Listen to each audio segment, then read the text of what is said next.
All right, hi everybody. Welcome to episode 2 of Pagers and Pages, where we are medical students who read more than just textbooks.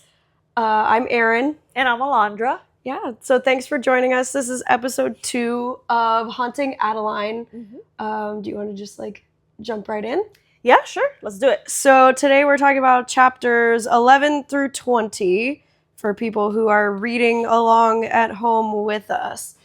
And, these chapters were spicy. Yeah, I feel like I need to put a disclaimer at the beginning of this video. I think definitely a disclaimer at the beginning of this video. These chapters were I feel like spicy is one of them was spicy. The other one was traumatizing. That's your opinion. That's my opinion. Yeah. Okay. They were definitely R-rated chapters, regardless of the content. They were R-rated chapters, R plus. R plus for extra large R.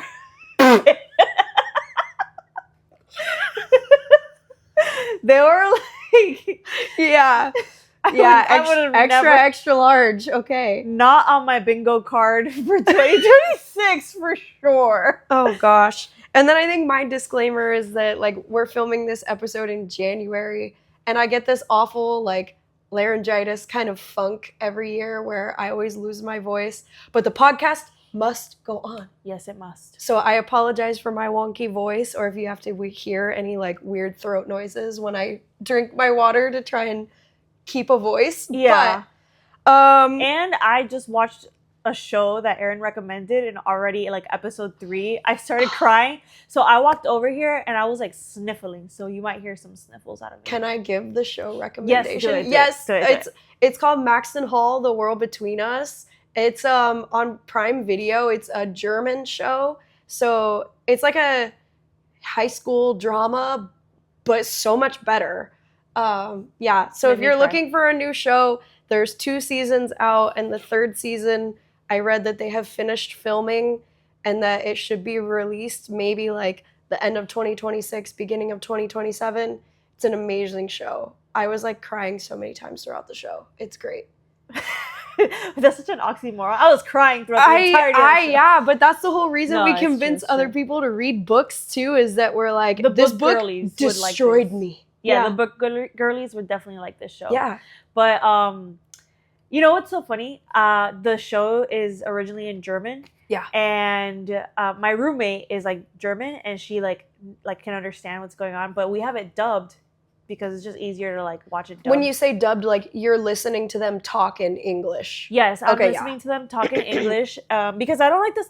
Usually I'm good with reading the subtitles, but I don't really like the subtitles for this one because I feel the dub, them speaking in English, has a lot more acting into it. Yes, so I agree. Show, for whatever reason, I just don't like it. I'm doing the subtitles. I'm doing the same thing, which is weird. I turned off the subtitles and just listened to it in English. Yeah. But Callie and I, my other roommate, we were watching it together, the first 2 episodes, and Nicole wasn't home, and I was like, oh my gosh, we should wait for Nicole to get home because it's written in German, the bottom part. And so I'm telling Callie, so we know what it says down there. And then Nicole comes home and she tells us what it says. And literally as she's saying it, I look up and I still had the subtitles on, and it literally said "The World Between Us." And I went, wow. You're well, at least I know she's not lying. At least I know she's legit. That's so funny. Yeah. Oh my God. Okay. Haunting Adeline. Yeah. So I have chapter 11.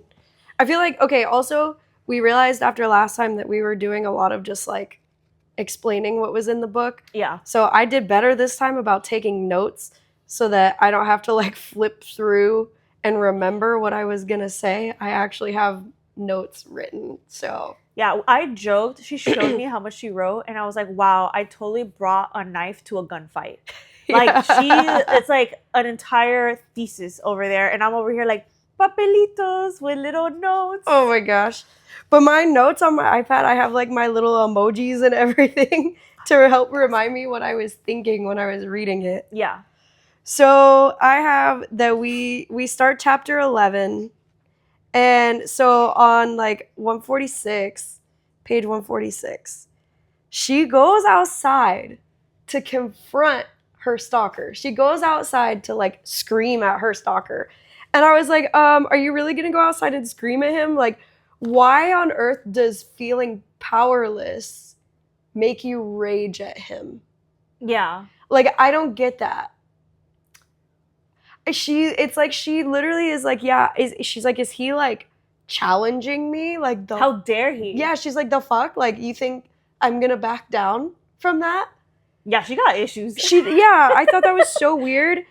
And I was like, maybe this is like something about the dynamic between her and her mom. Yeah. That is like, maybe like raging is the only way that she's ever been able to like get what she wants. Yeah. And now it's just like a learned pattern, maybe. Yeah. Because I feel like we got a little bit of that in the beginning where like the dynamic between her and her mom is like aggressive, you know? Yeah. I think that's a good thought. I didn't think about that at all. I just like homegirls' like survival instincts are definitely in the toilet. Yeah, they just like, don't exist. They just don't exist. Absolutely. Like, I actually had to reread that part because I was like, there's no way. I was like, I must have read something wrong. Is she face to face with him right now? Like, yes. Just like punching him and like just, and I didn't even imagine like punching. I imagine like, you know how like a little kid like throws a temper tantrum at you? Yeah. And then you're just standing there as the adult like, haha, this kid thinks this hurts. And that's exactly what he was doing. He was like, yes, he thinks this hurts. And what's so funny is the next note that I put is I absolutely loved Z's reaction. That he was like, oh, she's spicy. And he's like, he's totally here for it. I mean, he's the stalker, so yeah, I know. I'm sure he's here for her giving him attention. Okay, yeah. But then it's also like the fact that he just like smirks and walks away.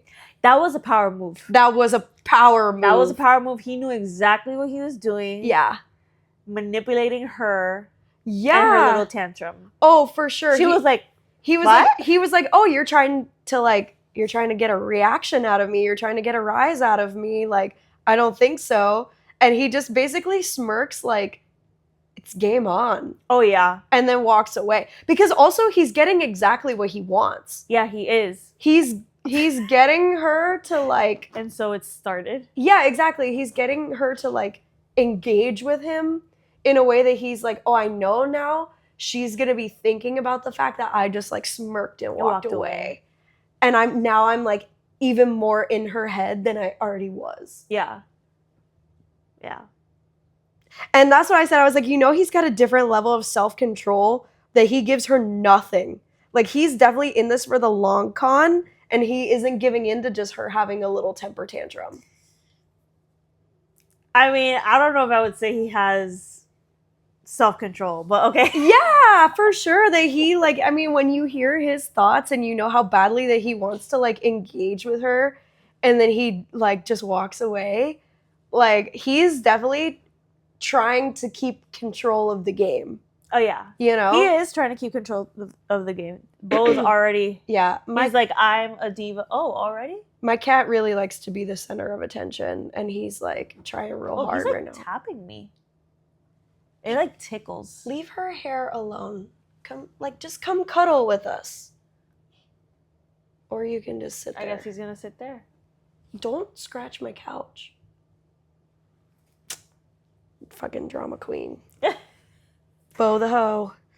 Oh yeah. Okay, so not only did she storm out there with her little temper tantrum, then we find out that she left the knife.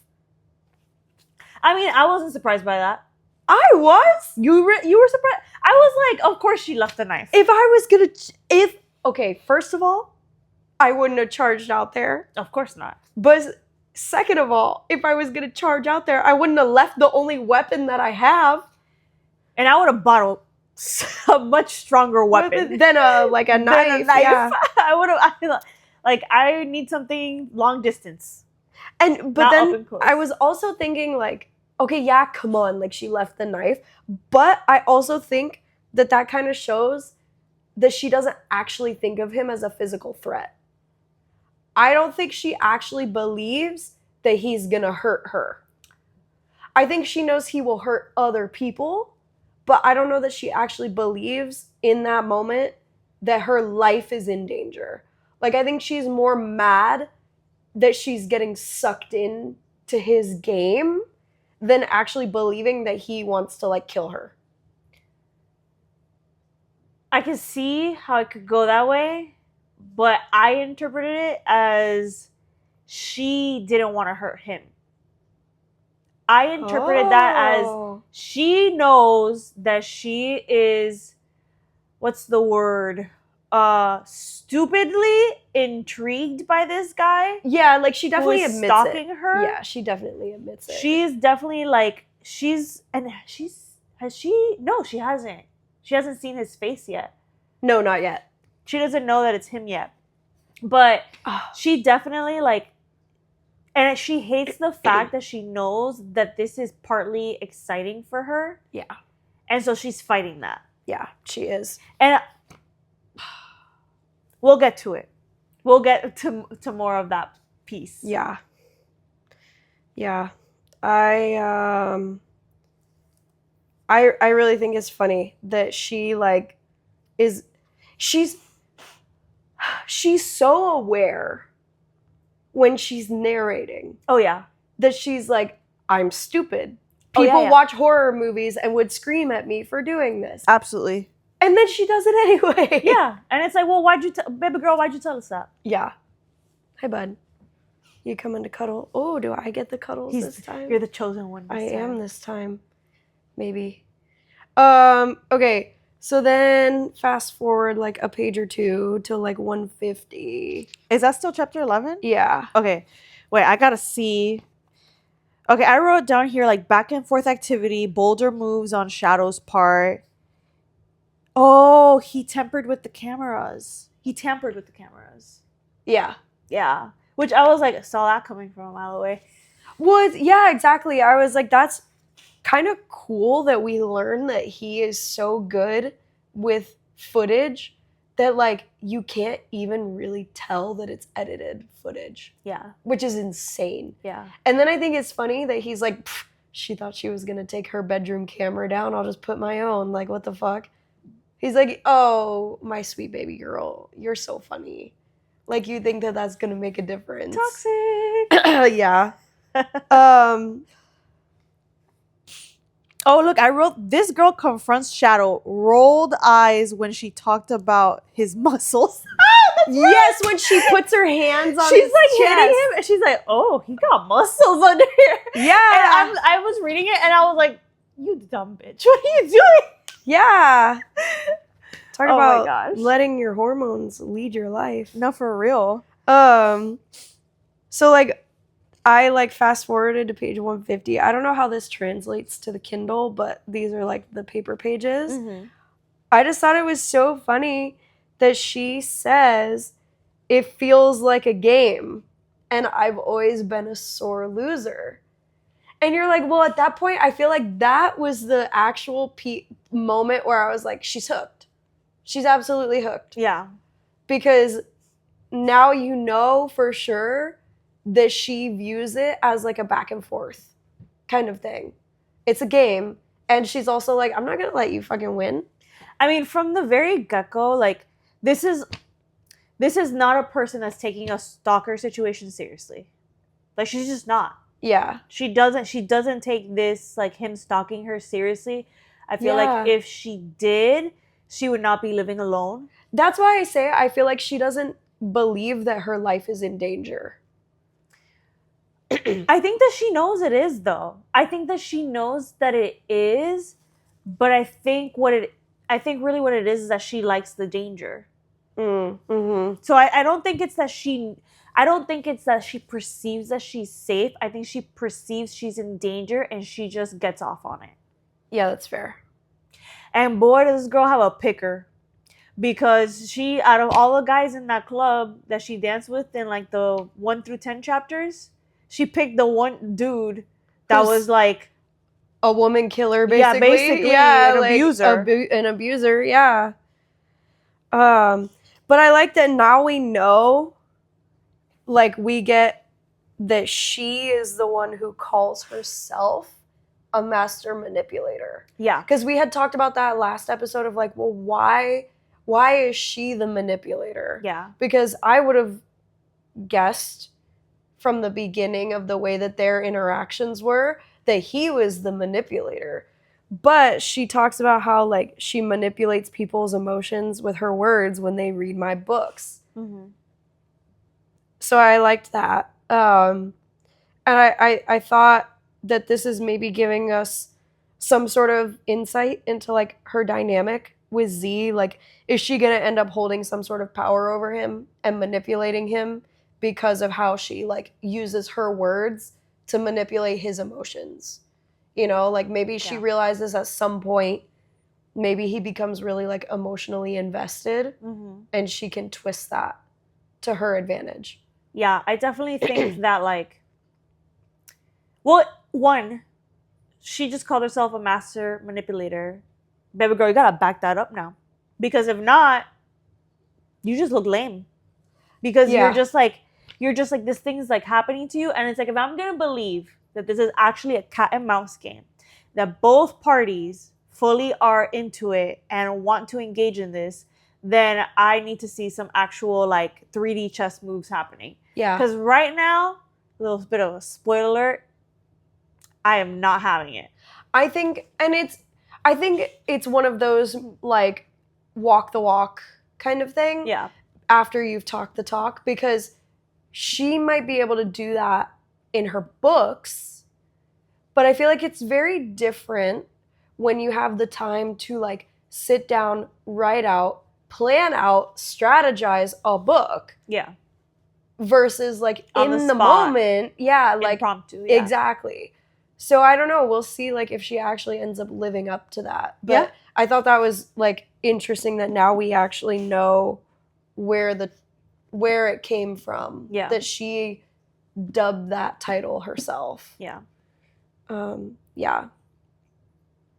And I thought also I really related to her because she's like trying to hype herself up for this book signing. And she's like, I really don't want to be here. And then she's like, I don't know why. Like, she says, I always dread them. And then like, it was a blast. Well. Yeah. And I loved it. I was like, if that ain't me, I always dread going to social situations. And then like, as soon as I actually go, I end up having a good time. Yeah. But it's the like trying to convince myself to actually get up and go. For sure. Yeah. Yeah. So I really related to her when she said that. And then we get her like coming home and the room is full of roses. And I was like, oh, he's celebrating her book signing.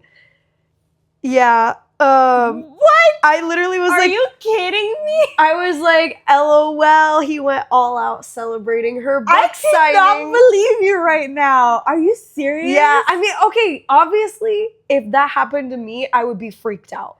But I mean, in the context of a fictional book, I was like, oh. And then later, he sends her a message and was like, oh, you didn't like my roses?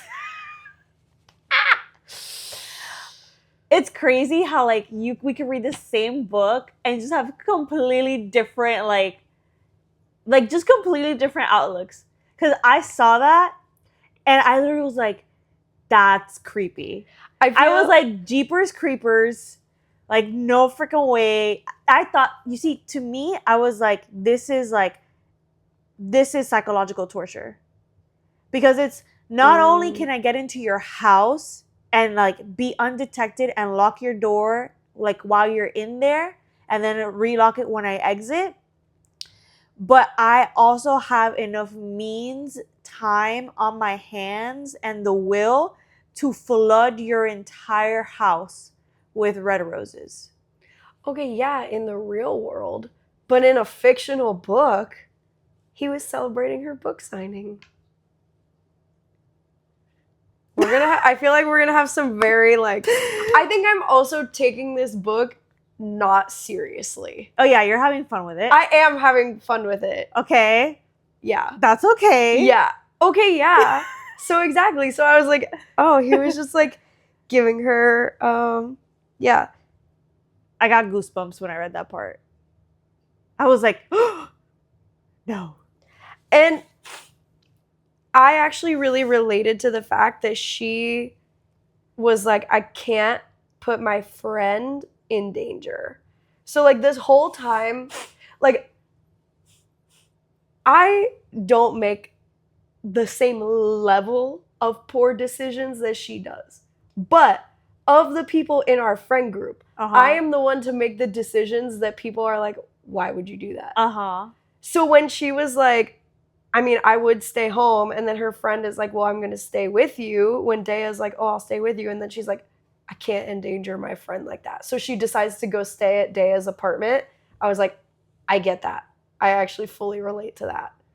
That she was like, I can't drag my friend down with me. I thought it was the first smart decision this girl made. Yeah. And then we get confirmation a couple pages later. Yeah, this is still chapter 11. We get a couple pages later some confirmation that Daya deals with the dark web and human trafficking. I was like, I feel like we're getting confirmation that she definitely works for Z's organization. Yeah. Our theory prediction confirmed. I feel like that pretty much solidified it for me. I was like, it was already like a tickle. Yeah. You know, of like, maybe it's just a coincidence. But I feel like this, I'm like, there's no way it's a coincidence after hearing that she specifically works with human trafficking. Yeah. You know? I think that this author, in the way that she portrays Adeline, who is also an author, I think she is like telling us through her and her work that like nothing is a coincidence in this book. Yeah. I don't think anything's a coincidence in this book because she makes Adeline the type of author that would write out the entire plot of a book and then like graph it and then like do like kind of vision board-esque. Yeah. Like planning to get look out for of the like plot holes. Yeah, exactly. So I think this author is basically like, there is nothing that is a coincidence in this book. Probably, yeah. And then Z shows up at Daya's house. And that's when I was like, oh, that's a little scary. Because now he's removed any like safe space for her. Yeah. You know, because I feel like she still kind of had an illusion of like, he'll come for me in my house because it's my house, or like public spaces, like when she met Arch at the club. But now her best friend's house, as secure as her best friend's house is also compromised. And it's not in the middle of nowhere. Her best friend's house is in a full-blown like normal neighborhood. Right, exactly. I thought his text message was hilarious because I already was like, LOL, he sent her flowers and she just had her book signing. And then his text messages was like, you didn't even appreciate my flowers? Like, how rude. How was rude. it you didn't appreciate it or you didn't like them? Yeah. What was the exact text? He says, you didn't like my flowers? And so I was like, I can just like, yeah, that's hear also the tone of like, well, how fucking rude. Like, I put in all this effort to fill your house with flowers after your book signing and you didn't like them? You see, I took that as a personal threat. Okay, yeah. It was. It was. But also I'm probably adding a little bit of my own like spicy personality. Exactly. Yeah. Yeah.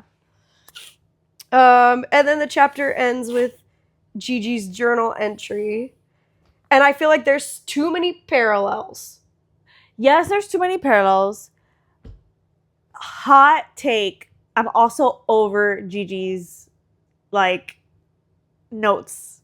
I just am. Because it's like I read them because I don't want to miss out on something. Yeah. But also at the same time, I'm like, all right, Gigi, I get it. I want to know what's happening with your great grandbaby. Okay. She's the storyline that I'm following right now. Yeah. That I'm like nail biting. And then every time I read on the Kindle and I read it like in the dark. So every time I have to like turn up the brightness in order to read Gigi's letters because it's like a picture. Oh my God. So I'm like, that's me.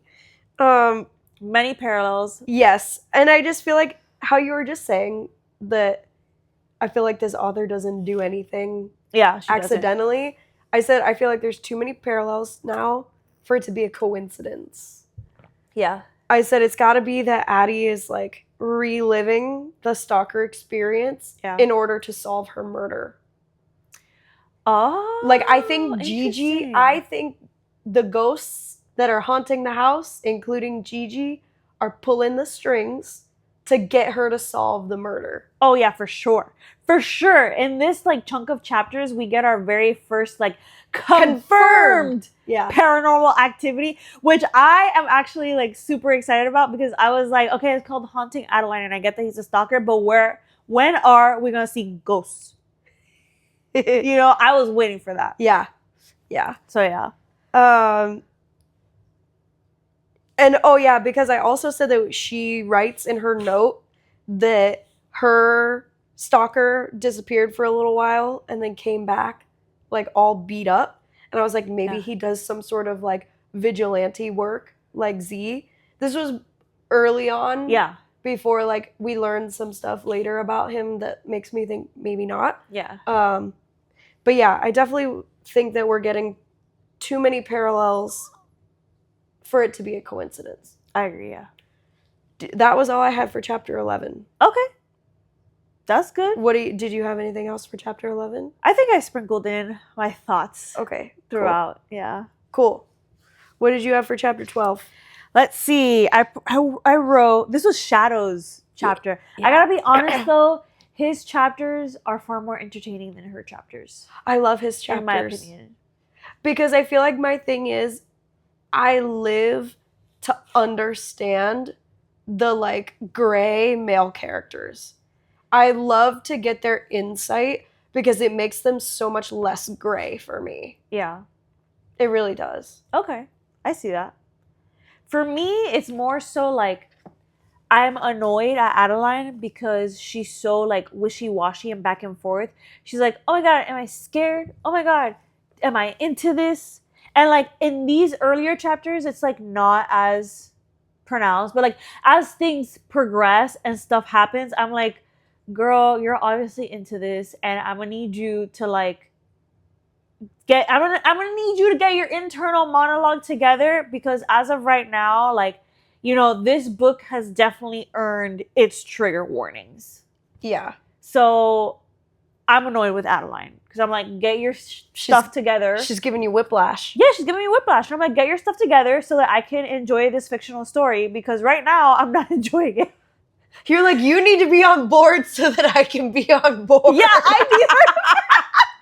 I need her to be on board, because if not, I'm like not on board. Okay, that's fair. That's fair. I just have a tough time being on board if the female main character is not explicitly on board. Yeah. Okay. Wait, there was some stuff. Okay, so his chapter. I wrote horrible stuff, ritual, sacrifice video, shadow working. Yeah. Maybe possible connection to arch crime family. I don't know what I meant by that. Yeah, Archie. Yeah. But then also I wrote, this guy needs therapy. Yes, I wrote that too. Deeply. And then I go, meh, to the story of him seeing the dark web and deciding to stop it. Okay, I know exactly why I wrote that. I wrote meh because I feel like, yes, like being exposed to the dark web is like really terrifying, terrible, horrible, traumatizing. I feel like I wanted more details though, because I felt like that wasn't enough to really, and that's horrible to think about, that just seeing something horrible is not enough for me to believe that you dedicated your entire life to this. Yeah. Because most people would see something horrible and be like, oh my God, that was horrible. I reported it. Hopefully something happened. Yeah. You know? Yeah. Boy, I'm getting real stuffy. Yeah. Yeah. I don't know if I'm having like rebound congestion. Because yesterday I used a little bit of the Afrin. Oh, yeah. But it was literally only one time? Yeah, one time. So I shouldn't be getting this bad. Yeah, maybe not. Anyway. So I kind of wanted more of the backstory. Like, I thought that we were going to get something about like his mom getting like trapped by someone. Or like a sister. Yeah, I agree. I thought we were going to get something personal. Yeah, I agree. You know? Yeah. I've had the same kind of sentiment that I was like, I mean, okay. Yeah. But like, I kind of don't buy it. And it's not because, like, by all means, like, I'm not saying that something just being horrible is not enough to fix it. Like, of course it is. It's just that in the storytelling of his motives, it felt one-dimensional. Yeah. Yeah, I agree. You know? Like, it wasn't fleshed out. Yeah, like, I feel like I needed more details. Like, Yeah. what exactly did he see that just threw him over the edge? Yeah. Was it someone, like, begging for their life? Was it, like, a child? Was it, you know, something, you know, not that I need to know, like, these horrible things, but just, like, he basically just says, I saw horrible things, and then I, like, decided to do something about it. Yeah. And I just feel like when something's that impactful, usually people will be like, I remember the one video that changed everything for me. You know? Like, that's what I was kind of, like, thinking we were going to get it. We didn't really get that. And we didn't. Yeah.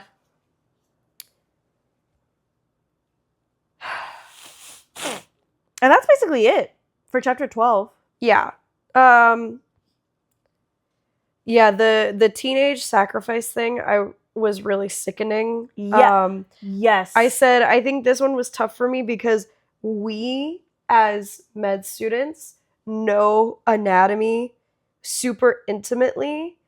And so like the reaction, like the visceral reaction that he has to seeing that video and it making him like super sick, it made me think of like the first time that I saw an organ donor case and like watched the person's heart stop beating and how like that feeling of like, oh, I just like watched someone die, and it kind of just makes you like nauseous, really sweaty, like a little panicky. Yeah. So like I totally related to him actually in that moment. Like I thought it really humanized him. And the graphicness of it too. Yes, like I actually really loved that this author chose to write J and Z's reactions as being like super sickened. I thought it really like humanized them for me in a good way, because if it had been like all kind of action and like what is our next move, it would have made them seem super one-dimensional and super desensitized to it. Yeah. Because I feel like that's something that we can slip into in medicine really easily too, where it's like you spend all day in the trauma bay and you see crazy stuff that you're just so like go, like problem solving, how do I fix this? That I actually really appreciated that was not their initial reaction. Yeah. They took a second to be human. Yeah. I actually think that's fair. Yeah. And I think also like there's so many people that will never see the things that like we've seen. Yeah. And like even for me, like I did like 3 trauma. I did 9 weeks total of like trauma. And I definitely saw some cases that were pretty intense, like where people had to be opened up from like sternal notch all the way to like all the way pubic down. bone. Yeah. Yep. All the way down. Yeah. All the way down to find bleeding and after like major like assaults or traumas and stuff like that. So I think them taking a second to be human is definitely like it made like it. Let's put it like this: when I read this chapter, I was like, all right, I like him. Dude. I do. Yeah. I did. Yeah. I did. I do. I flip flop a little bit. Some of the decisions and choices that he makes, I have real problems with. Yes. But anyway, I think here there was something else that I wanted to mention. Was it the quote? Because there was this part where he was like, to be honest, like, because they're talking about like, they don't have like really the stomach for this stuff. Mm-hmm. Or like Jay says it. And Z is like, to be honest, the people who do are the ones who are trafficking them and committing the crimes. Yeah. And I was like, oh shit. Like, I thought that was a great quote. Yeah. I thought that was a great quote where it was like, if it doesn't bother you, you're the villain. Yeah. You know? Yeah. And I think that that's actually very like real world, because I think it's like, especially with child sex crimes, there's like a high turnover rate with like the people who actively go after these criminals, because it's just so horrific Yeah. to see. Yeah, you know? can't deal with It's it. hard. Yeah, Yeah. it's horrific. And I think this was the first chapter in the book that as I was reading it, I literally went, oh. Like I was like, Yeah. I actually had my face in the dark in my bed, actually had a visceral reaction of Yeah. like, ugh. Yeah, I did too. Yeah. And that's what I put in all caps, like it sickened me. Yeah. And then, but that quote where he was like, the ones who are not bothered by it are the ones that are like trafficking. It reminds me of this one time when we were talking, and I don't remember when I said it, but it was like, oh, like one of the fine lines between like doctors and serial killers is intention, you know, where it's like code. yeah, exactly, code of ethics, morality. where it's like, exactly, like both of us end up cutting people open, but our intention is like very different. And I said like this kind of like resonated with me because there's definitely been times where I've walked out of a surgery and I've been like, well, I'm definitely not going to be able to eat today after like going through that and like witnessing that. Yeah. But someone had to do this operation because it saved their lives, you know? And like, yeah, and right now we're the med student involved in it, but soon enough we're going to be the actual one like in charge. Yeah. And it kind of made me think like, I wonder if that's how he feels, where it's like, well, that was horrific and terrifying, but somebody's got to save these people. Yeah. I think that's very fair. And the like walking out of the like trauma bay or like ER or like OR and just like not having an appetite is like very real thing. Yeah. Very real. Yeah. Yeah. And it's like, you know what's interesting? My mom asks me all the time, like, oh my gosh, like how can you do it? How can you see like blood and all the things that you see? And I'm like, you know, it's really, at least when it's not something that's really traumatic, like when it's not like somebody who's really hurt because something really horrible happened to them, when it's like more so like chronic conditions and things that you're helping people with, it's not like traumatizing because you're like how you said, it's intention, like you're doing this in order to try to help someone. But yet in like a scary movie where there's like gore and something like just like scary and like ugly or like slasher films and stuff, like I actually can't watch that. Yeah. Because I'm like, oh, I get like grossed out super fast. Yeah. It's too like butchery. Yeah. Yeah. And I actually think though that we were, as how we both said, like our faces reading this were like, ugh, that was so intentional. Mm-hmm. I said we're meant to feel just as sickened and disgusted as him and Jay feel, because it helps us understand like his fuel to put an end to things. Mm-hmm. You know? Yeah. Like I think that she really, or he or she, I actually don't know if this author is a he or she, H.D. Carlton. Like I think that they wanted us to get a little bit of insight into his thoughts, and the way to do that was to make us feel as disgusted as he feels. Yeah, I think that's fair. Yeah, I think that's fair. And I think author definitely had to humanize him yeah. preemptively. Yeah. And I actually said that like I thought, oh, what did I write here? Yeah.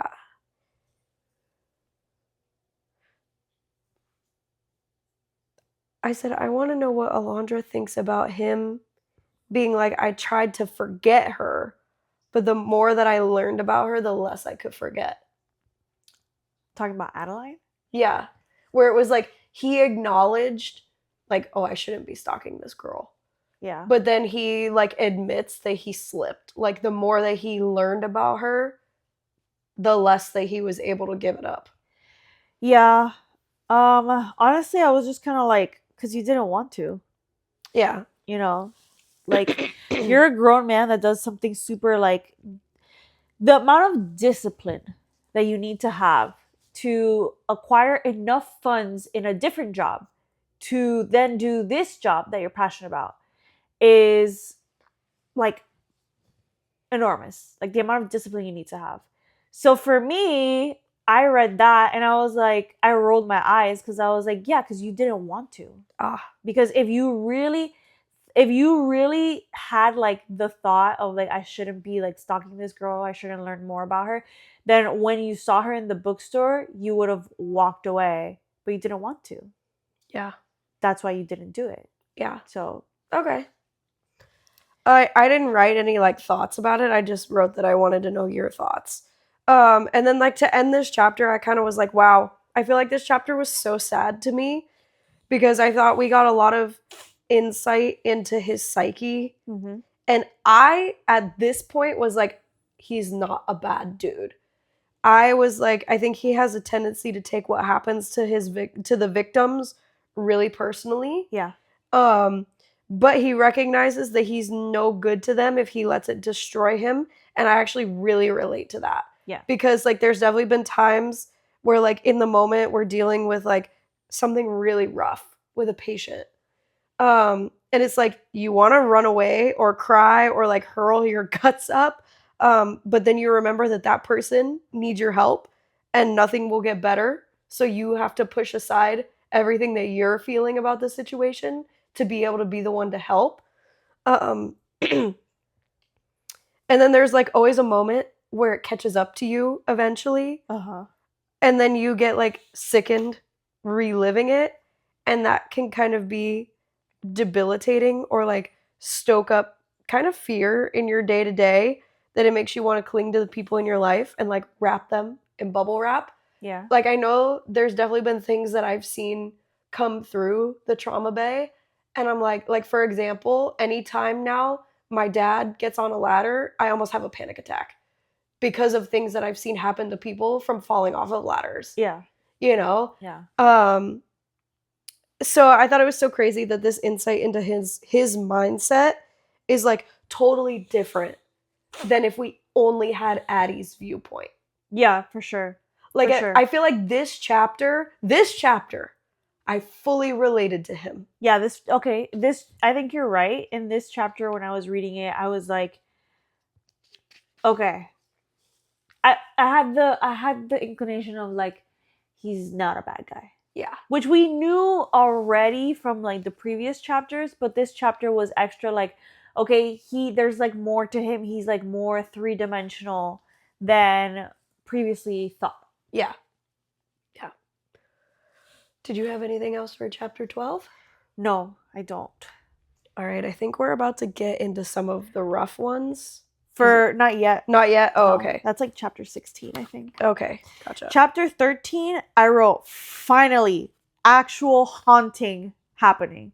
This is where that like she gets like that feeling and then she goes up to the attic. She thinks that she sees a person, goes up to the attic. Yeah. And then like she's in the attic and she's like, what do you want me to find here? And then all of a sudden, like a piece of like wood the of board the wall falls off. Yeah. And she's like, bah!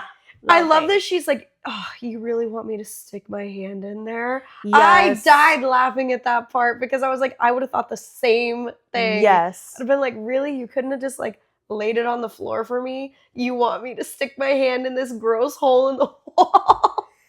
Meanwhile, Gigi's probably like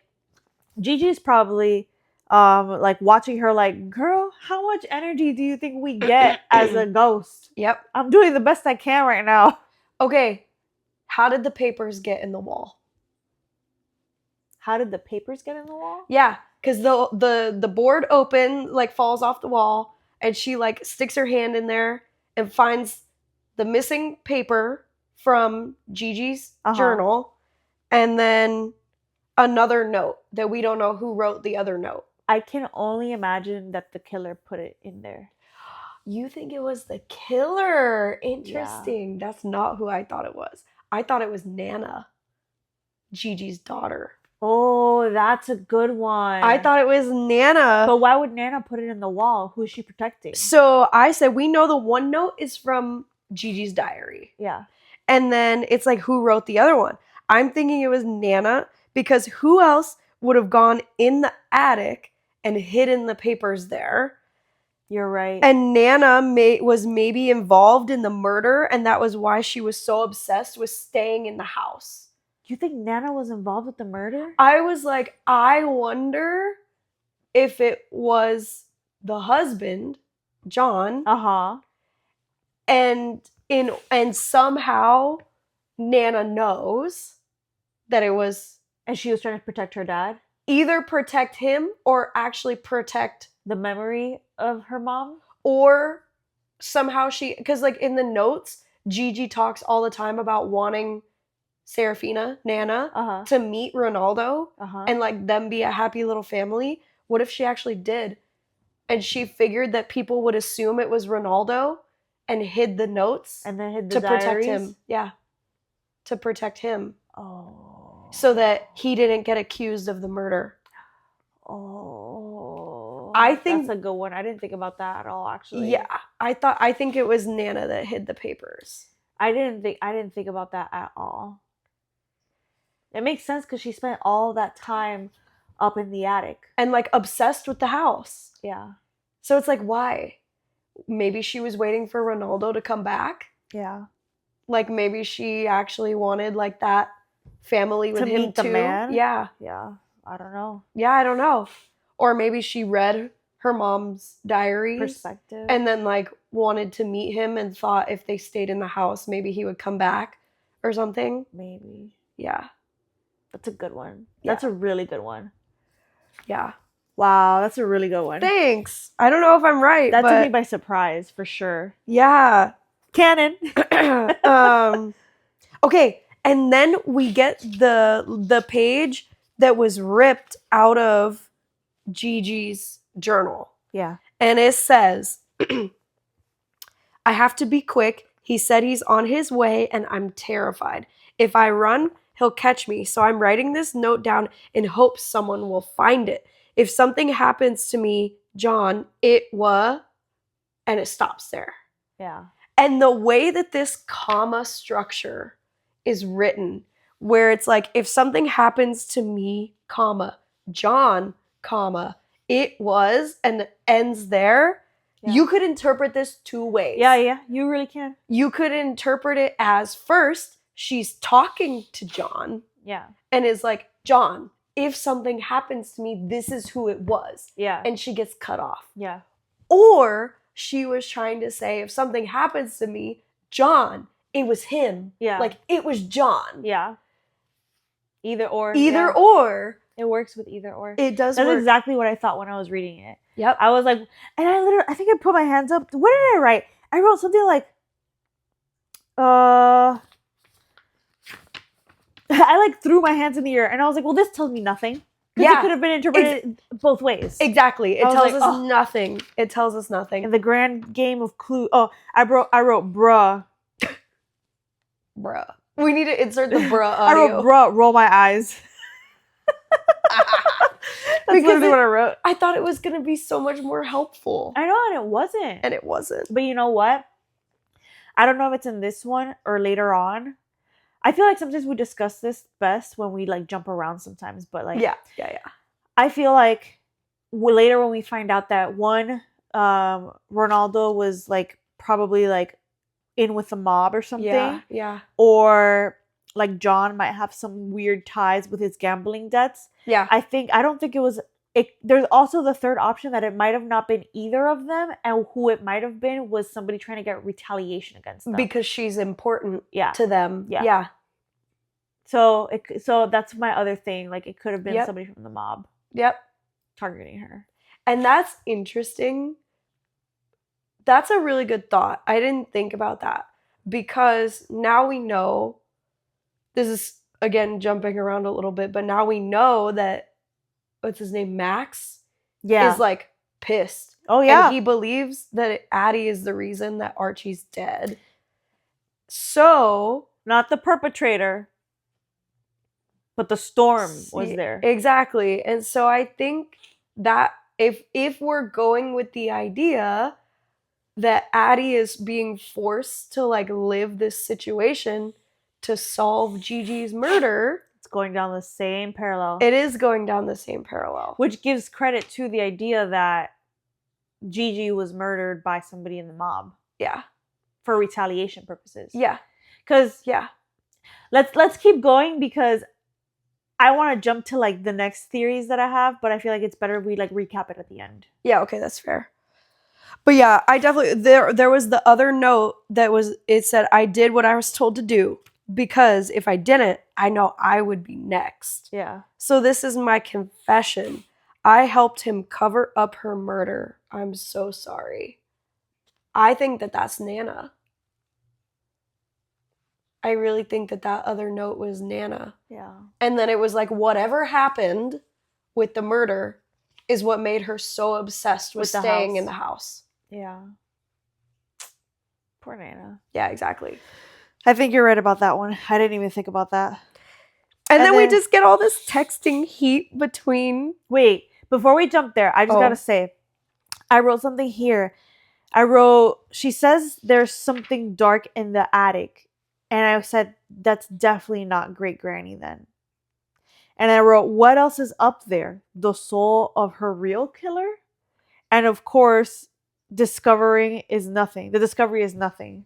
Yeah, that the note was like not helpful. Yeah. That's interesting. Yeah, that it's like there's a presence that feels different. Dark. Yeah, she said that there's something dark in there. And I'm like, I don't think that your great grandmother would make you feel like you have a dark presence or, you know what I mean? Yeah, that's like, usually true. That's like some other entity or something. Yeah. Yeah, you're right. I didn't think about that. Okay, and then we get... Oh, yeah, the text messages. The text messages between them. I love that she pretends to call the cops. And he calls her out on her. And he's like, oh, you're so cute. You think you're gonna fool me? You thought. You know, I saw somewhere that was basically like, you know, it was like a guy on Instagram talking about how you know when a guy is like really into you because anything you do, he'll describe as cute. Yeah. So like instead of it being like, oh, like, yeah, that was like badass or like, wow, you did a good job or whatever, everything you do, no matter what it is cute. Yeah. So I think it's so funny because I was reading that and I was like, this guy is obsessed with her, but like digressing from like the bad stalker obsessed, but like the way that I would say obsessed in a positive way. Yeah. Where it's just like I'm obsessed. Like this guy's obsessed with her. And I think it's funny because she is a spicy girl. Like the stuff that she does, like she's got sass. She's got sass. And so there's times where he's just like, oh, you think you're so tough? How adorable. Oh, how cute. Yeah, exactly. He's like, you think you're so strong and you're so spicy and you're going to scare me away. Oh, baby girl. Yeah, like, oh, you really think that I'm going to run away because you're pretending to be on a phone call with the police? Like, that's adorable. Yeah. Oh, gosh. So I was like super obsessed with this texting heat between them. It was entertaining. The banter was definitely entertaining. The banter was entertaining. Taunting each other through text. Yeah. Then she's like, finally calls the police. And I literally wrote, finally. And then I wrote, ... police does nothing. But I think I've told you this before with other books. Yeah. That I don't want to spoil other books by revealing like who those couples are. But I love the power struggle between an FMC and an MMC. I love it. It is entertaining for sure. I love a good power struggle. It is entertaining for sure. Like who has the upper hand in like attraction, desire, and like who has who wrapped around their finger. Exactly. And it's like they're both so hot-headed. Oh yeah. That they're like, I love it when it feels like hate at first. Yeah. And then you're like, oh, you guys are just actually that into each other. Yeah. You feel like you should hate them, but you actually don't. Fair enough. Yeah, I love that trope. Well, that trope is fun to read, but also frustrating to read. Because I'm like sitting here just like rolling in my eyes like, bro, just be honest with yourself. You like him.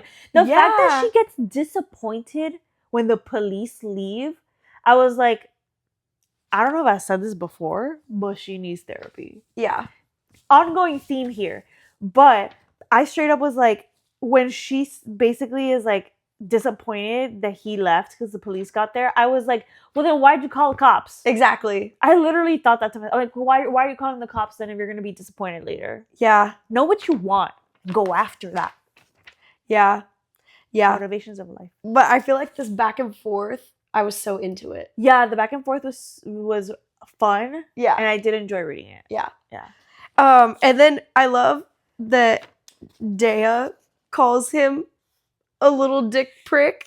I said he's probably anything but, with the like blushing giggly emoji. And I was like, you know that man is not a little dick prick. Oh gosh. Just saying. I giggled at that. Oh gosh. And I thought it was so funny that Dea was like, you're really worried about him having your nudes? Really, like after all the like that's the thing that you're, and I love that Dea's like, girl, you know he's probably already seen you get naked, right? Yeah. I was like, duh. Exactly. I thought her little like dose of reality was really funny. Her reason for taking nudes, I found very like eye rolling. I thought that was stupid. She's like, she describes taking nudes because she's like, sometimes I just want to see how hot I am. Ma'am, that's called a full body mirror. Okay, you don't need to be taking like pictures on something that can get hacked. Yeah, have a little like in front of the mirror. Yeah. Yeah, exactly. Anyway, that was very self-absorbed. I was like, okay, I guess she's a little self-absorbed. Yeah. Chapter 14. I have predictions. Is there anything else you want to say about 13? Just the fact that the guy Luke that Dea was hooking up with, like, let her know that Max doesn't believe that it was some other crime family that killed Arch. Yeah. And that he thinks Addie is like involved. And I was like, oh, this is gonna be a problem. Yes, when I read that, I was like, okay, so my theory that she's gonna get kidnapped is like actually holding some weight right now. Yeah. Holding some water. Yeah. He's slightly purring. He didn't like that, I think. No, he didn't. He's like, don't touch me. This is so crazy. Like, he's never been all over me, ever. He wants to be the center of attention. I know about that. You know, he could sit over here or on you. I just think it's odd that he's chosen me. I mean, I'm not complaining, but... Aww. His little purrs. Yeah. Okay. 14. Halloween festival. I wrote here, I bet she's gonna get kidnapped here. At the Halloween festival. Oh. I bet she's gonna get napped. Okay. Yeah. I don't know about who yet. I think more so the crime dudes than like Z, but yeah. But she's gonna get got for sure. I fully believe that Z like wants to be with her. Oh yeah, he does. I think he does. So like if something truly bad happens to her, it's not going to be him. Yeah, I don't think that I even though we haven't gotten to the bad part yet. Yeah. I really don't think that he like wants to hurt her. Right. I think that he wants to have her. Yes. Yeah. It's just his way of getting there is a little unorthodox. Very unorthodox. In fact, I would say it's like out in space. Yeah. But we learn exactly what you said earlier, where it's like she's an adrenaline junkie. She is. That it's like she has this weird fascination with being afraid. And that like adrenaline chase. It's like she's like an addict to the adrenaline. Yeah, she is. Yeah. Which I'm like, girl, go ziplining. Go ride a roller coaster. Like, don't go out in the middle of the night and engage your stalker and leave the knife in the room. Yeah. You know? Yeah. Just saying. Hey, baby. He's trying to cuddle. It's so nice when his body is just like on you. And he like dead weights. Yeah. Yeah. It's like a little weighted blanket. A little cuddle buddy. He's vibrating. He's like, okay. You know, they say that the vibration frequency of a cat purring is like therapeutic to people. Oh, really? Yeah, like apparently studies have proven that. You picking up on something I don't know about? Do I need therapy too? Apparently. Apparently. Yeah, and then she says, being a freak took on a whole new meaning a long time ago. I tend to enjoy the name now. And I actually really liked that quote because it reminds me, my little brother is 11 now, and he got into like a gifted school. And when he first went there, he was like, Aaron, like a lot of the people here are nerds. And I was like, and I'm a nerd. Yeah. And he was like, what? he was like, what do you mean you're a nerd? I was like, yeah, like I got called a nerd all the time growing up. And like, I just kind of learned to like embrace it. Like, yeah, I'm a nerd. I mean, I'm literally sitting here analyzing a fictional book. And I think this is the best way to spend exactly. This is not Friday, a Wednesday night. Yeah. Yeah. But then now he's like walking around, he's like, I'm a nerd. You Aww, know? that's It's cute. so when she like said that quote, that's what it reminded me of. Yeah. Yeah. And I also think that's the author's way of trying to lay down like that she's gonna be into some freaky stuff. yeah. Yeah, I read that and I literally was like, okay, Yeah. here we go. It runs in the family, apparently. Yeah, apparently Gigi was a freak. I think it's like the author's way of like trying to put in there like, because like, not a spoiler alert, we're gonna talk about it, but like there's some things that it's like, was this consensual? Yes, it definitely flirts with the line Yeah. of what is consent. And I think that the author purposely puts this in this chapter when we're starting to get close to like the event of like the next chapters. It's chapter 16, the one that we're talking about. I think it's interesting that she puts it here. I think that that's for the purpose of like trying to flirt with boundaries and lines. Yes, I agree. I think she does a really good job of like, I say she, I feel like this author is a she. It's a woman, yeah. Yeah, okay. Yeah. Have you seen? I've oh, seen yeah. a picture of her, yeah. Oh yeah, in the back. That's right. She lives in Oregon. Okay, yeah.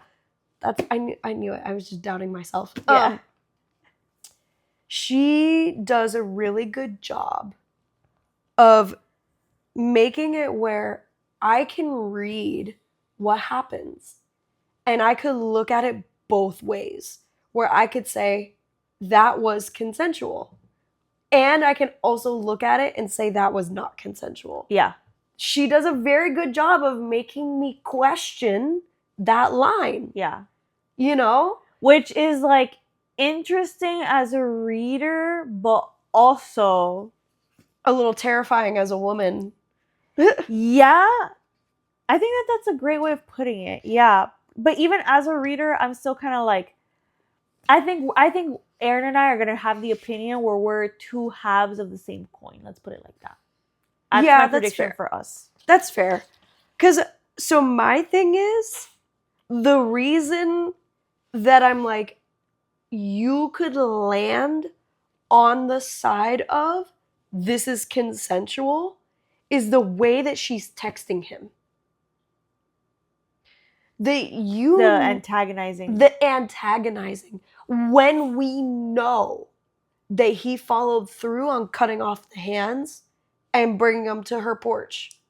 Yeah. That she fully well knows that he's capable of that kind of stuff. That he will follow through. Yeah, and instead of deciding to like not contact at all, she contacts. And so you're kind of like, okay, knowing that she knows that.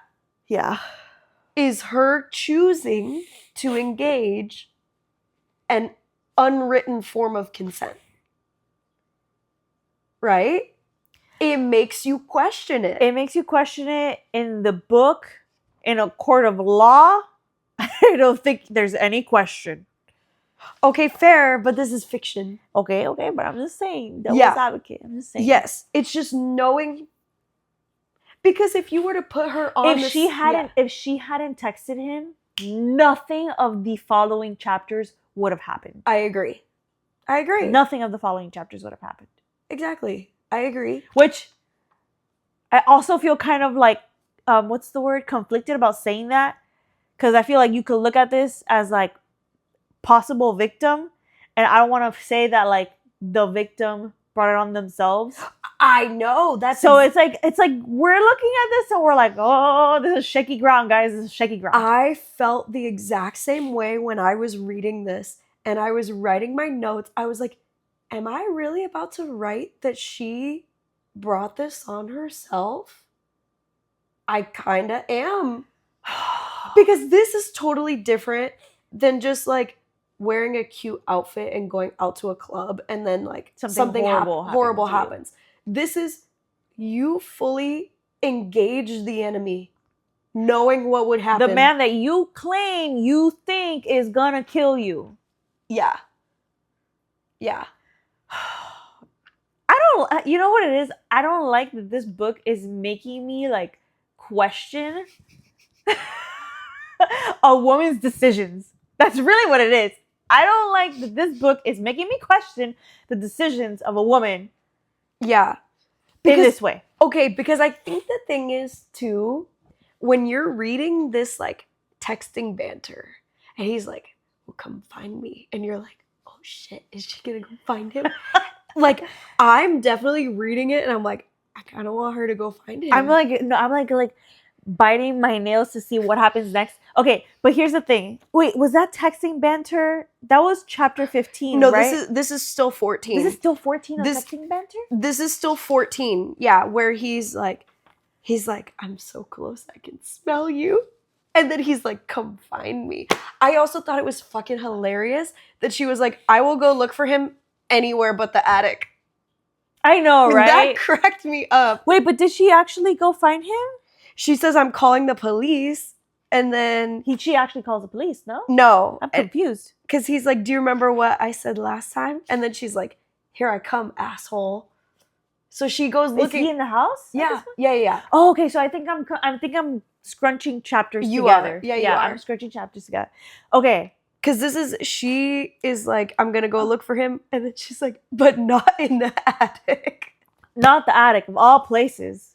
Not the attic. I know. I was like, so that's where you draw the line. That's where she draws the line. Even though she was there like you'll go 2 chapters before. You'll go look for your stalker that you know has cut off people's hands and is dangerous. And has killed people. He's a dangerous but you man. won't go look for him in the attic. Yeah. No, okay. So I was reading this and I was like on the edge of my seat, for lack of a better phrase. And I was like, Adeline, please run out the house. Run out the house. I feel like I'm taking this book way more seriously than I am. Yeah, I'm sure. Like I'm horrified of this book. Oh, I'm here with the popcorn. I'm like, okay, you know what? Aaron's like, I want to see what happens next. Because the thing is, I made my peace with the fact that she makes shit decisions. I don't think I've made my peace with that just yet. I think that's my thing, is that I've made the peace with the crappy decision. So I'm like, well, now I might as well just watch what's going to happen. Fair enough. But because we read this other book called Scarred.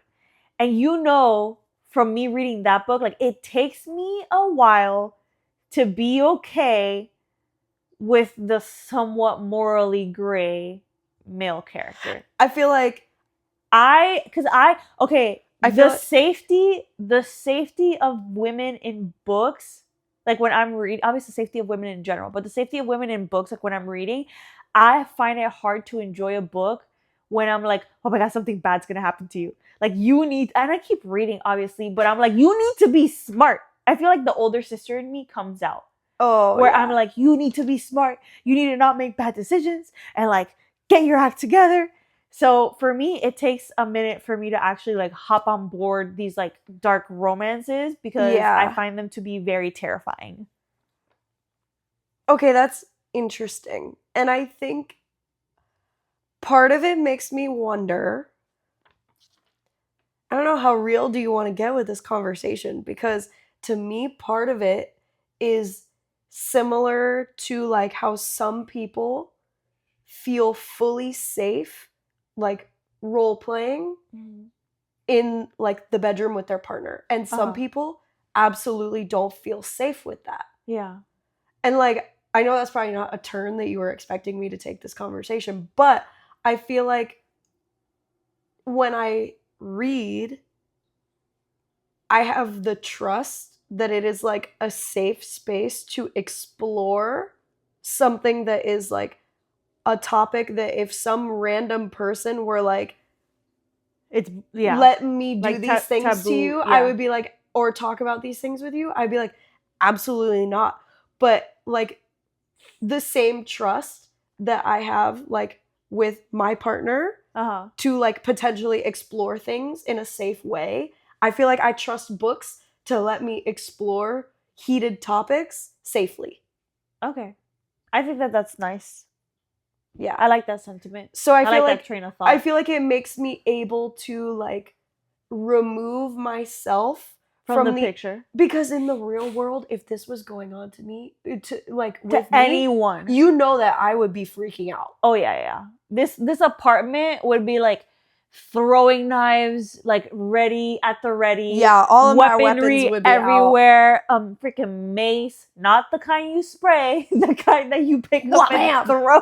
Yeah, okay. Some ball and chain. Yeah, for sure. Yeah. So like, I think when I'm reading this, I'm reading it from the perspective of this is a safe place to explore this. Okay. And also low-key, like, figure out, am I actually into this? Okay. In a safe way. Okay. So I feel like I shut off a part of my brain and just kind of let myself be like, does this fully give me the ick? Or like, do I now have some inspo? You're like the meme. I forget the girl's name, but she's like super popular on the internet. The meme that's like, the girl, she tastes something, she goes, and she's like, no. And then she goes, well. Yes, that definitely is like me. You right now. Yeah, it is me. Yeah. And it's like, no. Well. Yeah. Well, yeah. So I feel like I very much don't take it seriously. All right. So we're here. So I think I like this because we have different like approaches back and forth. Yeah. So I feel like people can connect with you with the like, I'm here for the ride. And then people can connect with me in the like, oh, this is giving me stress, but I'm going to keep reading, but it's giving me stress. And I did write, I'm screaming, crying, throwing up. I definitely have high blood pressure reading her going from room to room just to find him on the balcony with a knife in her bedroom. Yes. Isn't that crazy? Because her bedroom is also where Gigi died. Yes. And so the fact that like, don't get me wrong, I was reading that and I was like, my watch just gave me a warning that my heart rate went up. And the way that it's described, that she is like, first of all, also, I don't know how this girl doesn't own a gun yet. Like, facts. In my opinion, like, girl, WTF. Facts. But again, it's because she doesn't actually want to hurt him, in my opinion. And I fully believe that she doesn't actually think that he's gonna hurt her. I think that's a fair take. Yeah. Fair take. But let's see. Where are we on 15? Almost. Okay. The last thing for this chapter that I have is the quote from Gigi's note. I love this quote. She says, he treats me like a woman, talking about Ronaldo. Yeah. He treats me like a woman, not someone to do his bidding and make his meals, and certainly not like fine china, but a woman who loves to be properly ravished. In all caps, I said, yes, girl. The way that the 1940s housewives went nuts because men were bad at fucking. That's what I thought was going to come out of your head. And then made them stay home and do chores like caged animals.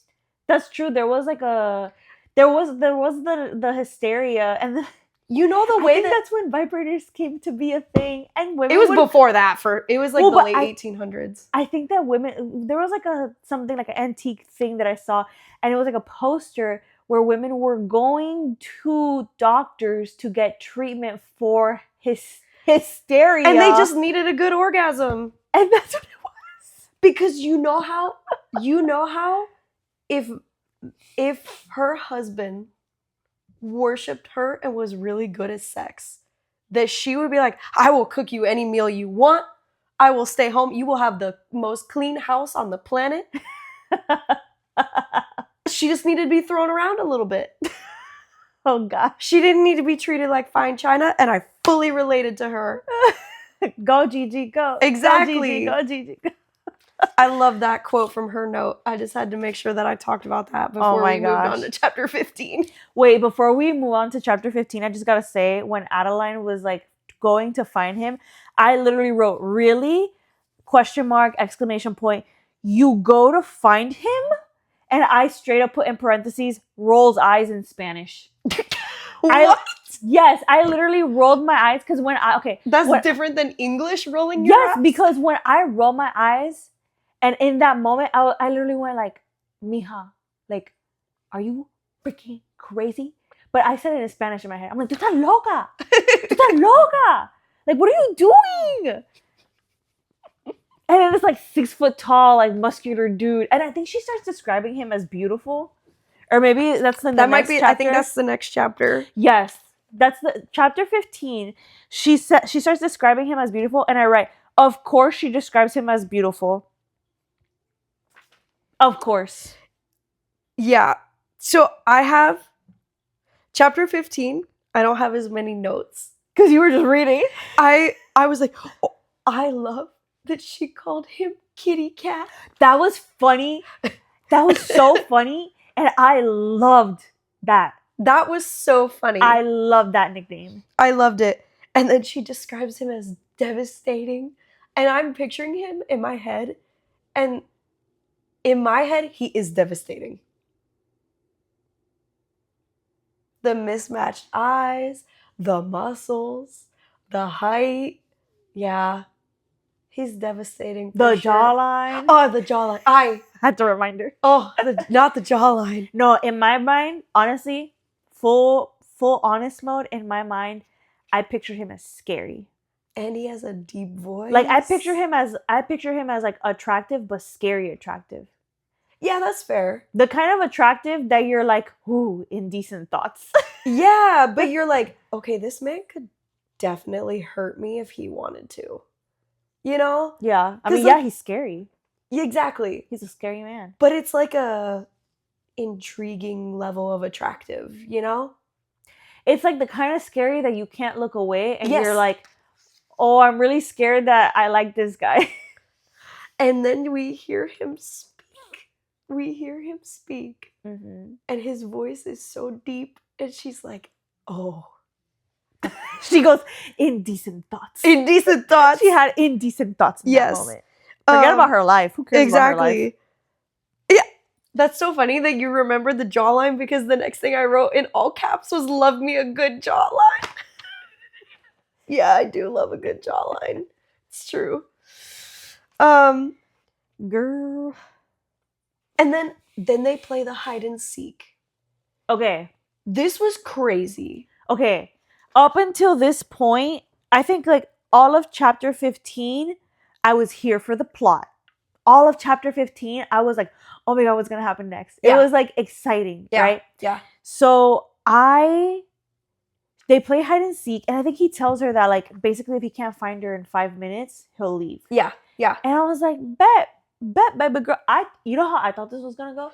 I thought she was gonna be able to hide, and he really wasn't gonna be able to find her, and he would leave. Yes. And then I was like, okay, we're like slowly progressing up. Especially because she's like, Nana never found me in this spot. Yeah, That's when I was like, oh, okay, she has a chance. yeah, she has a shot. And honestly, I think that she did actually have a shot. I think he was bluffing. So he gives, okay, so it's like to set the scene. He is like, okay, you have like, I don't know, like 2 minutes or something. She's bolting down the stairs, like as quietly as she can, but let's be honest, she's not being quiet. She's bolting. Almost slips and busts her butt. Yeah. Like trying to like kind of like the in the movies when you're running down the stairs and you grab like the handle and you try to swing yourself. Swinging and yeah. That's what she was doing. Yeah. And then you start hearing him come down the stairs and he's hauling butt. And I'm reading this like, oh my god, he's gonna get her from behind. Because the scariest thing for me is somebody to grab you from behind. Yeah. Like, that's terrifying. My heart was beating My so heart fast. was beating so fast. I was like, oh my god, girl, you better find that hiding spot quick. And then when she's describing like the being in the closet and the like, yes, the like, I would rather die from not breathing yes, than him find me right now. And then he opens the closet and he's like, I know you're in here. I can smell you. Oh my god, I thought that he was bluffing. And I told myself, if she just stays hidden, Yes. he won't find her. Yes. I fully believed that he wouldn't have found her. Yes, I thought the same thing. And then she decides that when he has his back slightly turned, she bolts out of the closet. Which, okay, I gotta hand it to her. This girl has guts, because I would have been frozen in fear. Yeah. I would have said, like, if he finds me, like, this is it, I'm done for. But, like, I don't think that I'm frozen in fear. I don't think that I have, like, the guts to try to bolt right now. Yeah. And then she bolts. And then, of course, Mr. 6 foot, his legs are probably, like, freaking long as hell. Oh my god, I know. His legs are... She didn't stand a chance. No, yeah. She didn't stand a chance at all. It's like a baby gazelle and a lion. Yeah. He gets her. He grabs her. Yeah. Yeah. Because the fact that she, like, takes off, like, back up the stairs, and he grabs her and she screams. Because the front door was locked. Yeah, and he was like, don't even try and unlock the door. Girl, I think I would have thrown myself out a window. Yeah. I would have gone, just hit the full-blown window. He probably would have laughed his ass off. But this whole time, so for, like, a little bit of context, I was traveling for one of my residency interviews, reading this book, and I'm like, the plane literally lands, and it's time for me to get off the plane as I'm reading this part. Oh, no. And I'm like, no. So, because I'm like full adrenaline at this point, and then I have to get like snapped back into the real reality. World. Yeah. Yeah.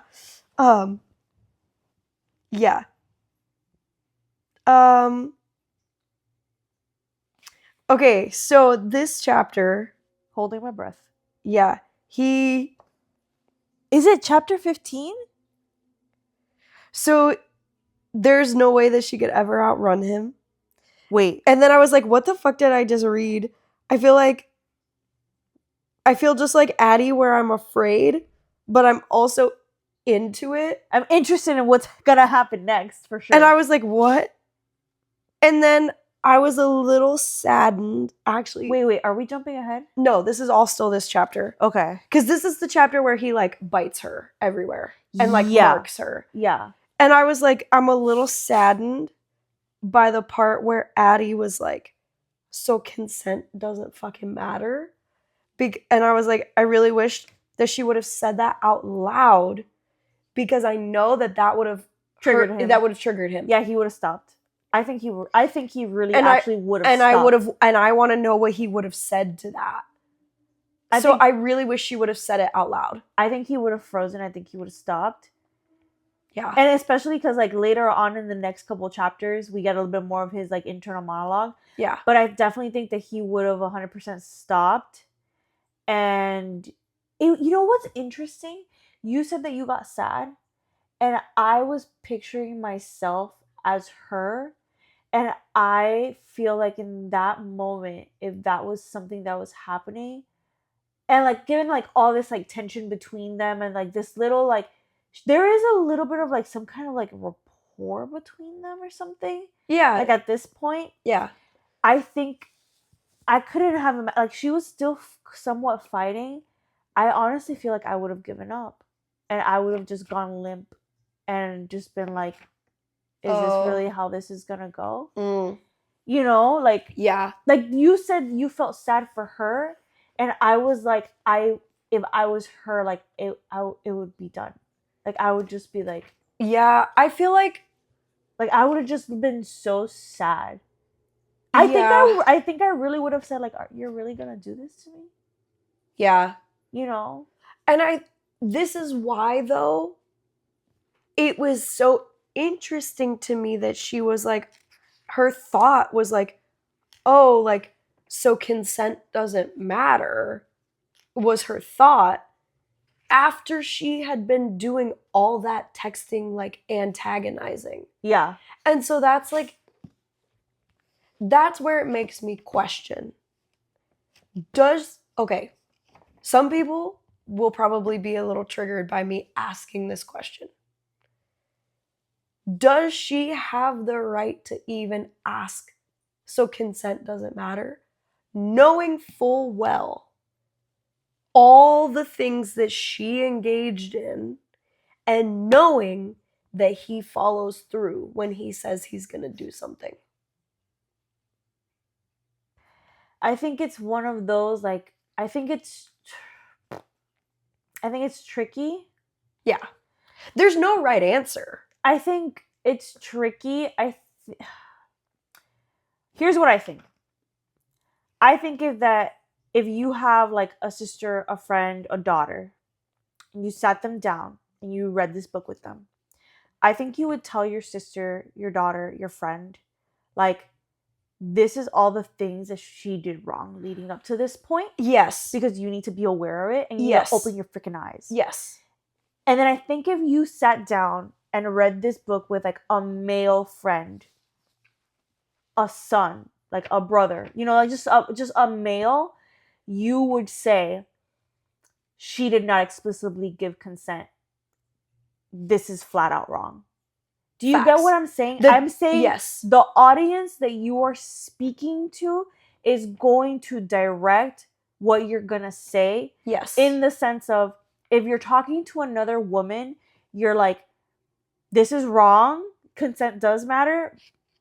Also, here are things that you need to realistically be aware of to protect yourself, and also to like protect yourself. Like there's transgressions on both sides. Yes, there's transgressions. And I think that's what makes this such a good book, is that you could take it either way. Yeah.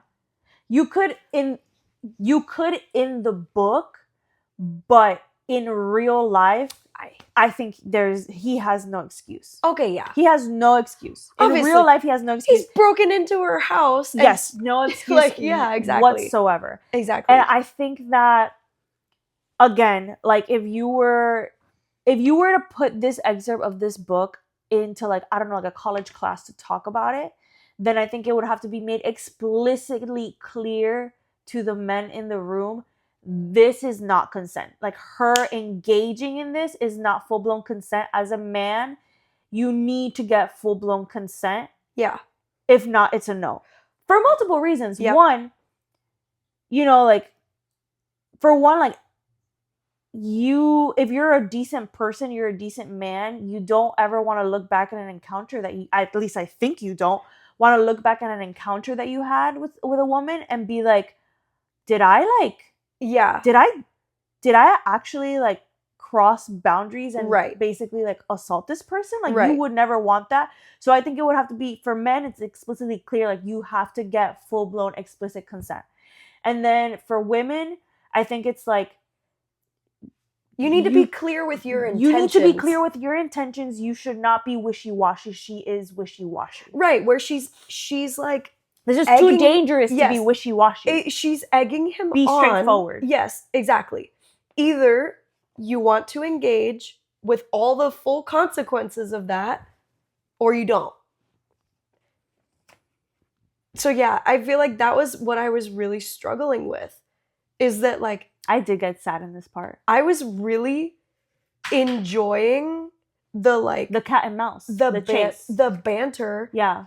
Until she was like, wait, did I want this? And I was like, what? I got confused because I was like, I thought you were like texting with him because you did. Yeah. Like, I got confused.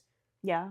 And I get that I was probably meant as the reader To be to confused. feel confused. Because she's conflicted. Because she's conflicted, yes. She's I agree. conflicted. I think full on. I think that the reason she is conflicted is because of how all this started.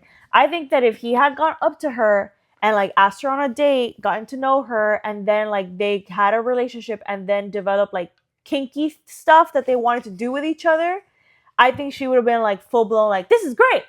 You know? Okay, but he poses an interesting point. He does. That he's like, that would have been me lying to you. No, it wouldn't have. Because you get to know someone. Okay, presenting a fake self to date, it's not a fake self. It's his true self. The fact that he's a freaking stalker. No.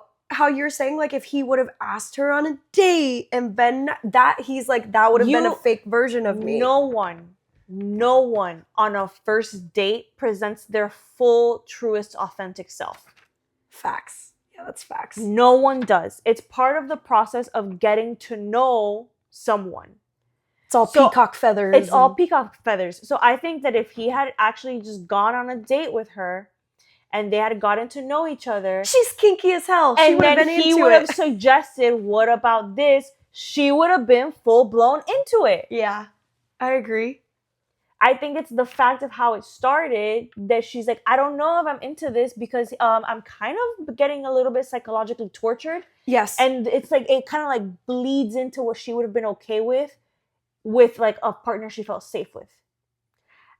I was just talking about that. Yep. I was just talking about how the safety matters. Yeah.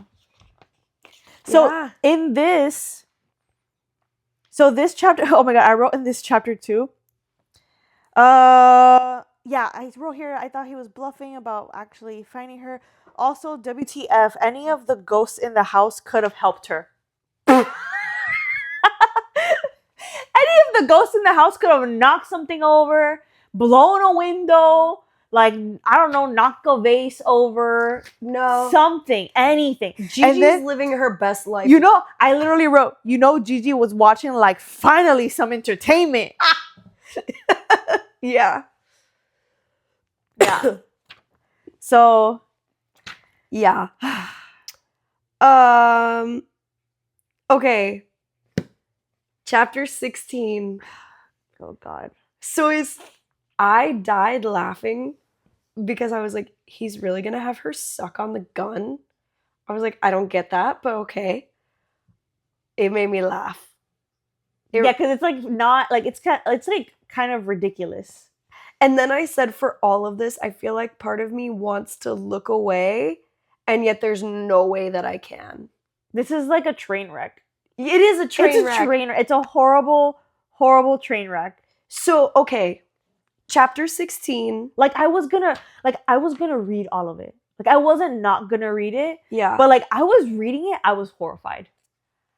I think this is the first time of all the books that we've read that I read something and was like, oh. I was horrified. I got the ick. I kind of got an ick too. Yeah. I was horrified. That I was like, oh. Because like at first, I was a little bit into it. Until he started, instead of like finger blasting her, he was like gun blasting her. Oh God. And that's when I was like, what? Like, what is this? That was where I was like, I think he needs therapy. That's when you said, I think he needs therapy? That's what the doctor has been recommending therapy for a while. So, okay. the like honest, like real commentary that I have for this chapter, regardless of like if you're into it or not, is that we know biologically that you have the same pathway that you feel sensation, and it is your brain's interpretation to designate it as pleasure or pain. Yeah. And so I found it like good commentary, I guess, that this is a very true depiction of fear being one of the things that impacts your brain deciding if this is pleasure or pain. Because just how we were saying, if this were like a safe partner and this were something that you wanted to explore and fear is removed from the equation, you could have like easily talked all of the sensation up to pleasure, Yeah. right? Yeah. Yeah. And then because it's like she's getting all of these sensations happening and her wires are getting a little crossed because of where she's being stimulated, like your body wants to tell you. Well, and with what? With a gun. Like, of all like, I literally, when I read that, I was just like, honestly, I hated him. Honestly, I finished that chapter and I was like, I want him to die. Really? Oh yeah. I was like, I Wow. want him to die. Like, I finished reading that chapter and I was like, I hope that she kills him. And you know what's funny is that it was not the gun that made me feel that way. Really? It was the rose. It was that he. Oh my god, that was disgusting. That he does all this to her, and then he tosses the rose on her. Like, it's, yeah. She was fucking cheap. I was like, is that supposed to be some sort of consolation prize that he just like tosses a rose on her? I was also highly offended. That was the part that I was like, what? I was highly offended by all of it. But I was also highly offended by that because I was like, really? Okay, honestly, like, in my opinion, I felt like I felt like the gun was full-blown non-consensual. Yeah. Full-blown assault. I would agree. I hated it. Yeah.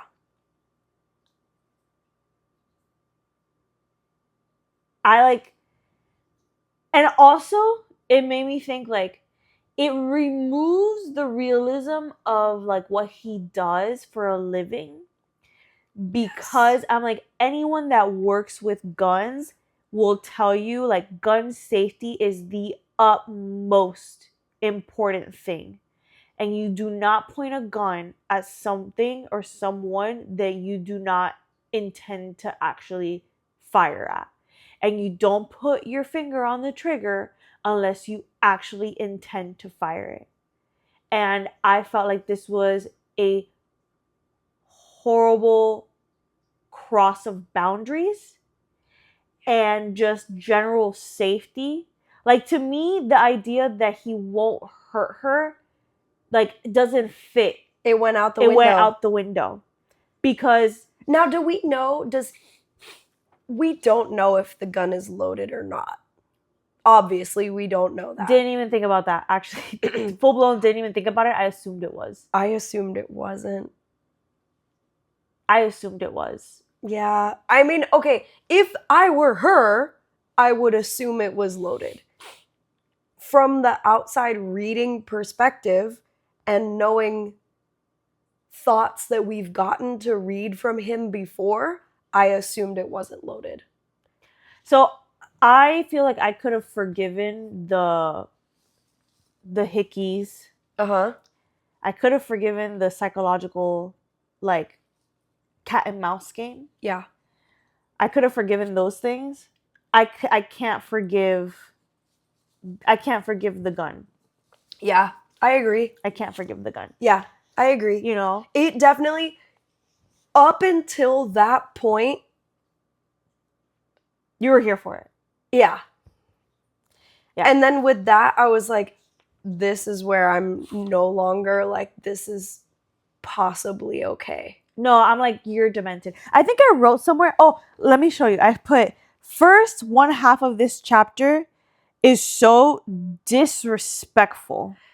Yes. And then I wrote, throwing the flower on her abdomen was so adding insult to injury. Massive therapy needed. It felt so cheap because as much as sorry, my voice is like struggling. As much as we get thoughts from him where he's like, I want to be with her. I want like end game, you know? Yeah. And then he tosses the rose on her like that. I was like, it was like it was two different people. Yeah. Two totally different people. Yeah. Yeah, it felt incongruent. I don't understand what he was trying to accomplish with that. I think he was just being an asshole. But why? Because she bit his cheek. Oh, maybe. But that like escalated everything. I think that's why I think it's not that he lost control, because I doubt that he lost control, but there was like a little bit of him that like snapped. Yeah. It was like, it's time to break her. And I have beef with that. I have beef with, and in the other book that we read, also the male main character was like, I want to break her. And I literally, in our group chat, was like, red flag. I don't like that. No way. And everybody was like, bah, bah, bah, bah, bah. And I was like, no, I don't like being told that someone feels the need to break someone else. Yeah. I don't like that at all. And yeah, at this point, like if after chapter 15, she like bought a gun and shot him and like killed him, I would have been like, oh, well, the book ended well.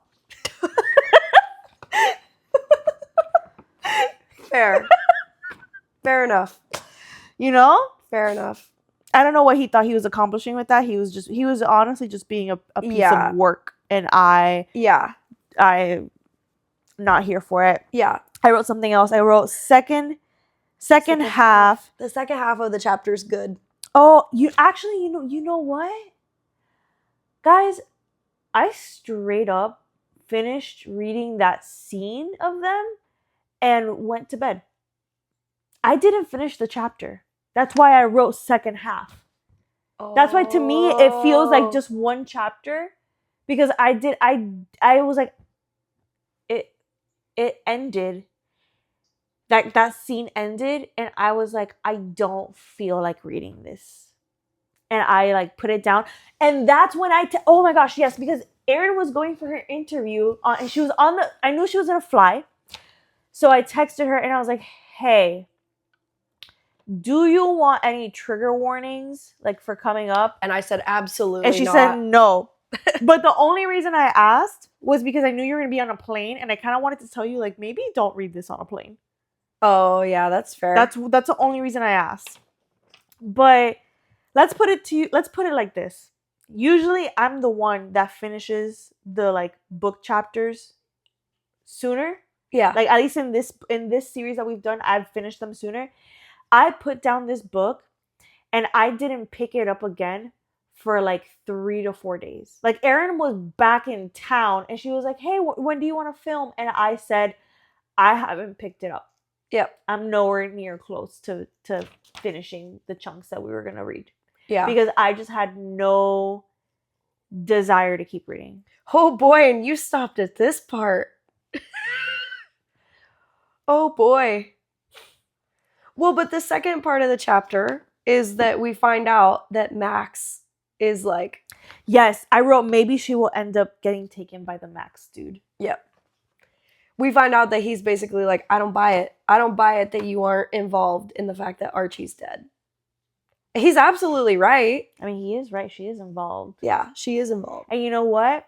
I'm going to enjoy Z kicking himself when she gets taken and it's all his fault. Yep. All his fault. Yep. See, who are seeing this coming from like 10 miles away. Oh, yeah. Not even a mile away. Not even a mile away. We're only halfway through this book. So then that was 16. 17. Yeah. So 17 is like he hides in the closet. I was like, hold up. Wait, I gotta tell you, this is funny. So I was reading 17 and I go, there are cameras in her room? Because I thought that he was watching her through cameras in the closet. Like, just cameras in her room. And then I go, surprise. And then I go, oh, gross. He's in her closet. And then he starts saying a bunch of stuff. And I wrote, simp. Haha. I just start berating him. I was like, haha, he's a simp. Yeah. And then apparently I laughed my butt off when he goes, you know, this house is kind of creepy. And like, I feel a cold draft on my neck. And I go, cold on his neck in the closet? ... Is it Gigi? I was just about to say that's Gigi going, hey, boy. Yeah, and I go, She's into him. I literally go, is that Gigi finally doing something useful? Like, Oh. Gigi finally doing something useful to, like, Yeah. Creep him creep out. him out? Or Gigi was like, are you Ronaldo? No. Oh, gosh. Don't even. I highly doubt that Gigi's encounters with Ronaldo were anything like this. This guy definitely takes it to another level. Yeah, probably. And then we find out that he knows about Gigi. He knows about the diary. Dude, he's like, apparently he's an avid reader too. And then he's like, haha, history is repeating itself. Haha. Like, and I wonder if we've already like clued into this. I wonder if that was the author being like, in case you weren't already on this path, here you go. Yeah. Because I've said that before with like Sarah J. Maas's books, where it's like a lot of times we'll talk about them and be like, yeah, we like picked up on it when it was subtle. Yeah. And then she does, makes it obvious. and then she does a good job of being like, in case you didn't get there when it was subtle, here it is handed to you. Yeah. More blatantly. Yeah. And I figured that was what this was. Yeah. That history is repeating itself. Yep, the history is repeating itself. Yeah. Yep. What else did I say for this chapter? My iPad is about to die. She doesn't wake up. No. No, she doesn't wake up. He Oh my like God. watches her sleep. And I was like, Edward and Bella? And when she pig snorts in her sleep, That was funny. that cracked. The fact that he has to leave the house, like, trying so hard not to laugh, Yeah. that actually cracked me up. Yeah. And it was like, if the previous chapter hadn't happened, I would have been so into it. Yeah. But the previous chapter did happen. So I was raging. And so now I'm feeling some type of way. I was waiting for a ghost to throw him out a window. Because my thing is, like, I just don't know how to feel about this. Because it's like, when he does stuff like that, I like him. Mm-hmm. And then he goes and, like, fucks her with a gun. And I'm like, well, now I don't know that I like you. Yeah, no. I like had... So right now, I had a deep hatred, actually. Deep disgust, deep hatred. I was like, I feel so bad for all the people you would have saved, because right now I'm rooting for you to die. Bye-bye. And you know what's so funny? I wrote here. As the chapter progresses, he like gets like a call from Jay, and Jay's like, we got hit. Yeah. And basically, oh, I'm sorry, I'm touching the mic. Because of the people that were doing these weird rituals, like human sacrifice rituals. So Jay is like, you're going to need to infiltrate that club, right? And I rolled my eyes so hard, okay? Because I was going to say, I rolled my eyes so hard, I think I saw my amygdala. But he literally goes, quote, won't mingle with rapists. What does he think he did to Addie? Oh, this guy is pissing me off. Yeah. Is literally what I wrote. Yeah. Like, what the heck does he think that he did? And that's why I say I wish she would have said it out loud. That she's like, what, so consent doesn't matter? Because if she would have said it out loud, I feel like he would have had a reaction to that. Yeah. You know? Yeah, I think that at the very least, when they actually have like an adult conversation, I really want her to bring it up and make him feel like garbage. Yeah. I want to see him feel like garbage. Yep. I want him to break. Yep. Because that's what he deserves. And jail time. Well, but so we get to this end of the chapter, and I basically was like, oh, I feel like he's getting tangled in some dangerous shit now. Oh, he is. Because we find out that the people that are performing these like human sacrifice rituals that he had seen the video of and was like, I'm going to take these people down, that they are like powerful people in government. Oh, yeah. Oh, yeah. And it only gets more interesting. Yeah. Yeah. So that was That 17. was 17, yeah. 17 Yeah. was pretty short. Yeah. 18. I wrote bruh. My comment for everything, bruh. Bruh. I'm going to need to start putting the audio. You remember when we used to go on Here FM? Yeah. And you would type bruh and it would do the audio? Yes, what would it say? It would just go bruh. Bruh. Like real Yeah. deep. Yeah. What's the other one that it would do? I don't remember. It was like what's the other one? There was like the happy birthday one. Huh? And there was one that was a whole jingle. I don't remember. Ugh, we have to ask Michelle, she'll know. Yeah.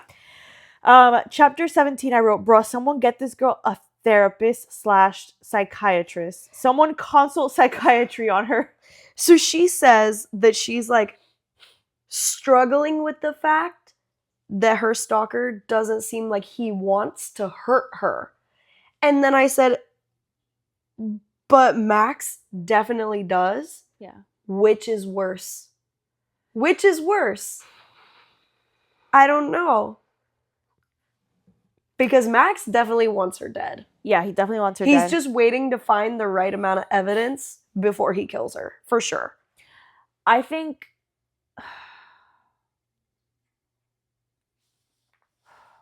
I don't know, because acquiescing to your stalker is basically signing yourself in the real world, is basically signing yourself up for a life of slavery. And eventually a death warrant. I mean, like, yeah, you know how many... doesn't end, yeah, No, it doesn't end well. You're It's like Joe Goldberg. yeah, exactly.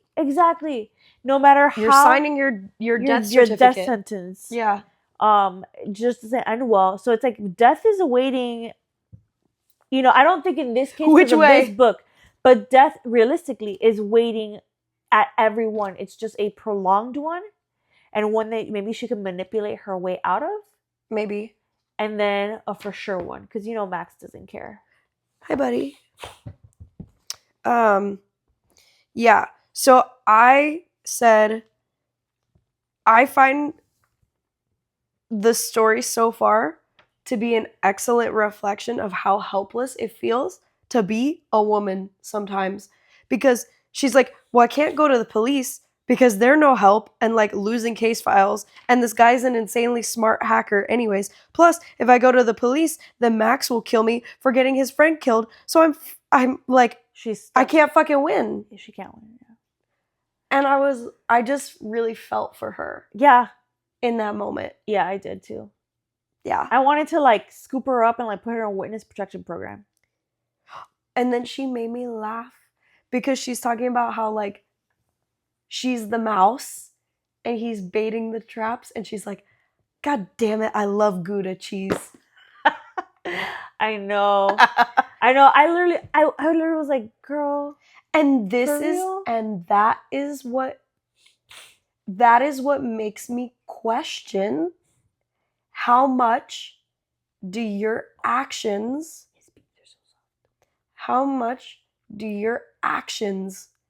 get to express consent? Right? Because we know, and she knows what he just did to her with the gun and the teeth marks, and she still engages. But you so see, this is what I was struggling with, because I'm like, two things can happen after such a traumatic event. Either she goes down the path of like, that was horrible and traumatic, and I'm traumatized for the rest of my life, and I need to like do all these things to unpack it, or she likes it.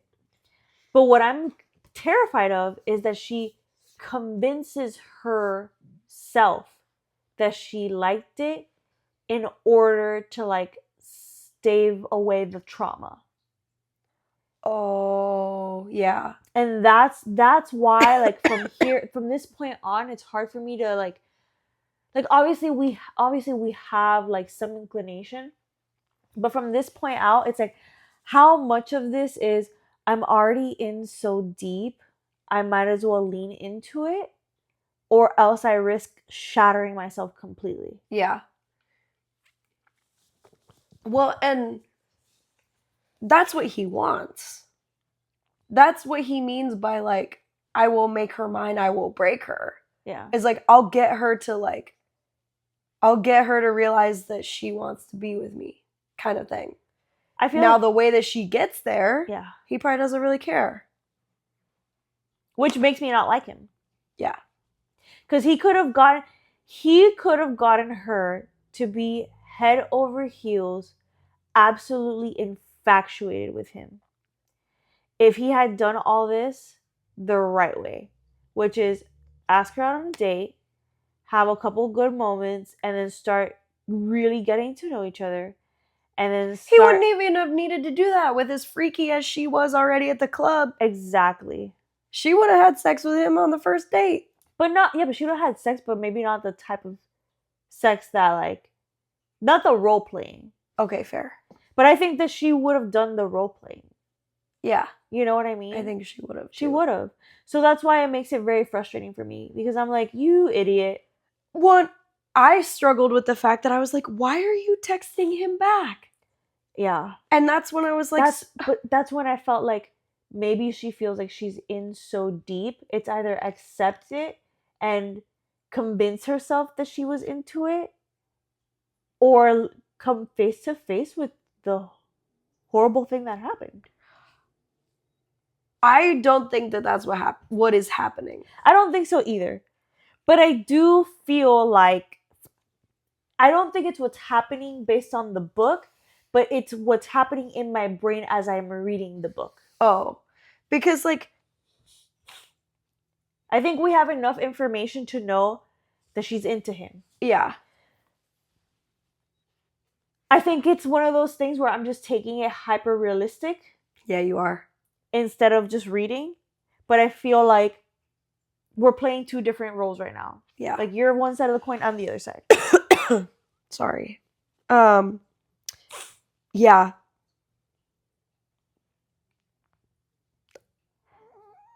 Oh, poor baby. He's sleepy. Your beans are so soft. Yeah, so this chapter got a little intense with the fact that, like, I said she's definitely not innocent in all of this. Why would she keep texting him if she wasn't at least partly into it?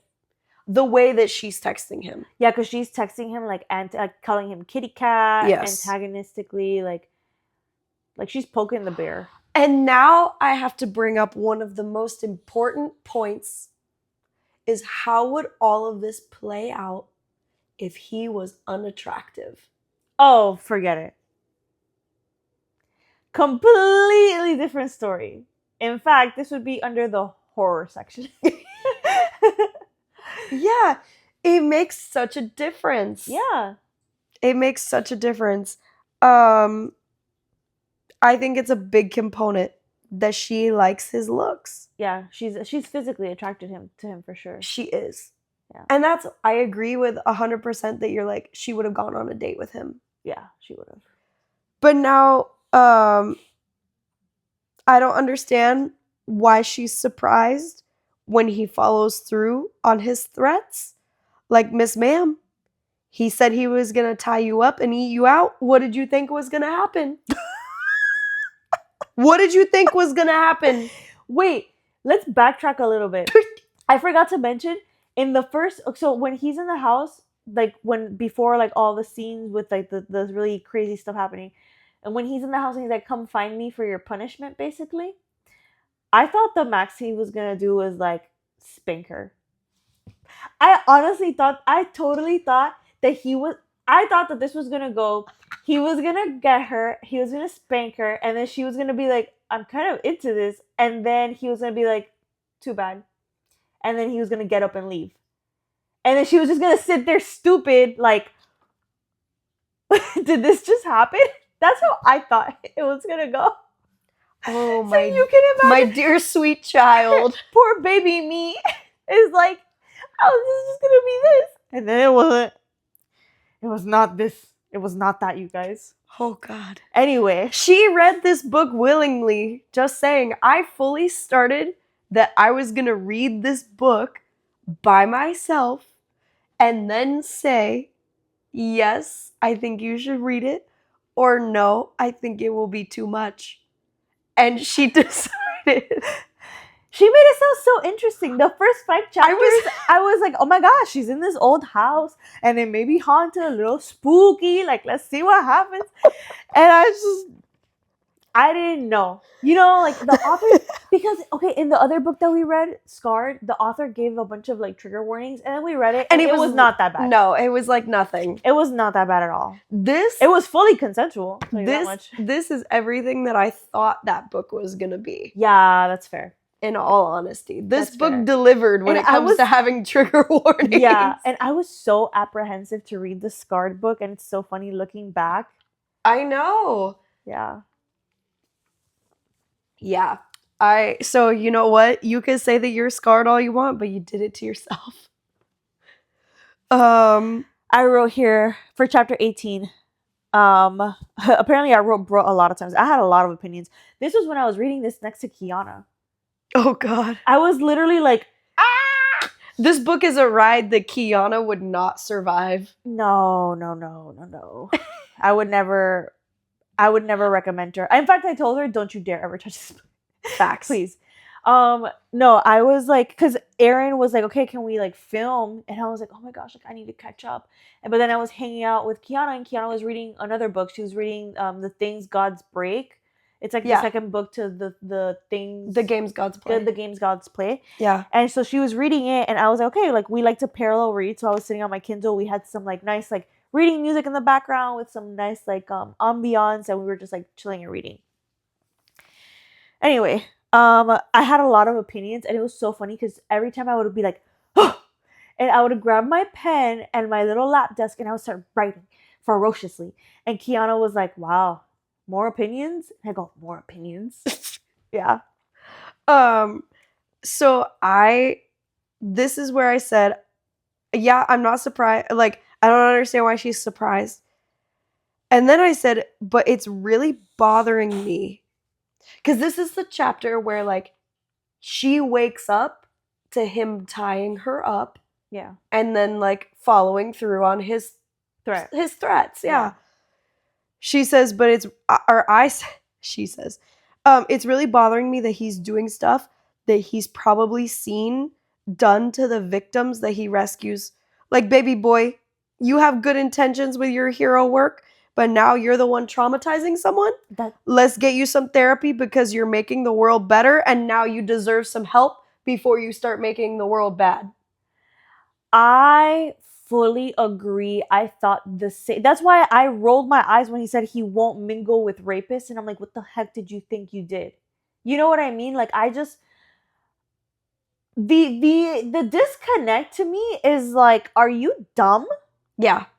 Like, what is going on here? And I agree with what you're saying, and where it's like, I feel like he's been traumatized. Yeah, something by the stuff that he's seen. Oh yeah, he's messed up. And I think it's one of those messed up. I think it is truly one of those where it has partially messed with his ability to say what is okay. Yeah. Because he's probably seen worse too. Exactly. Yeah. Exactly. Yeah.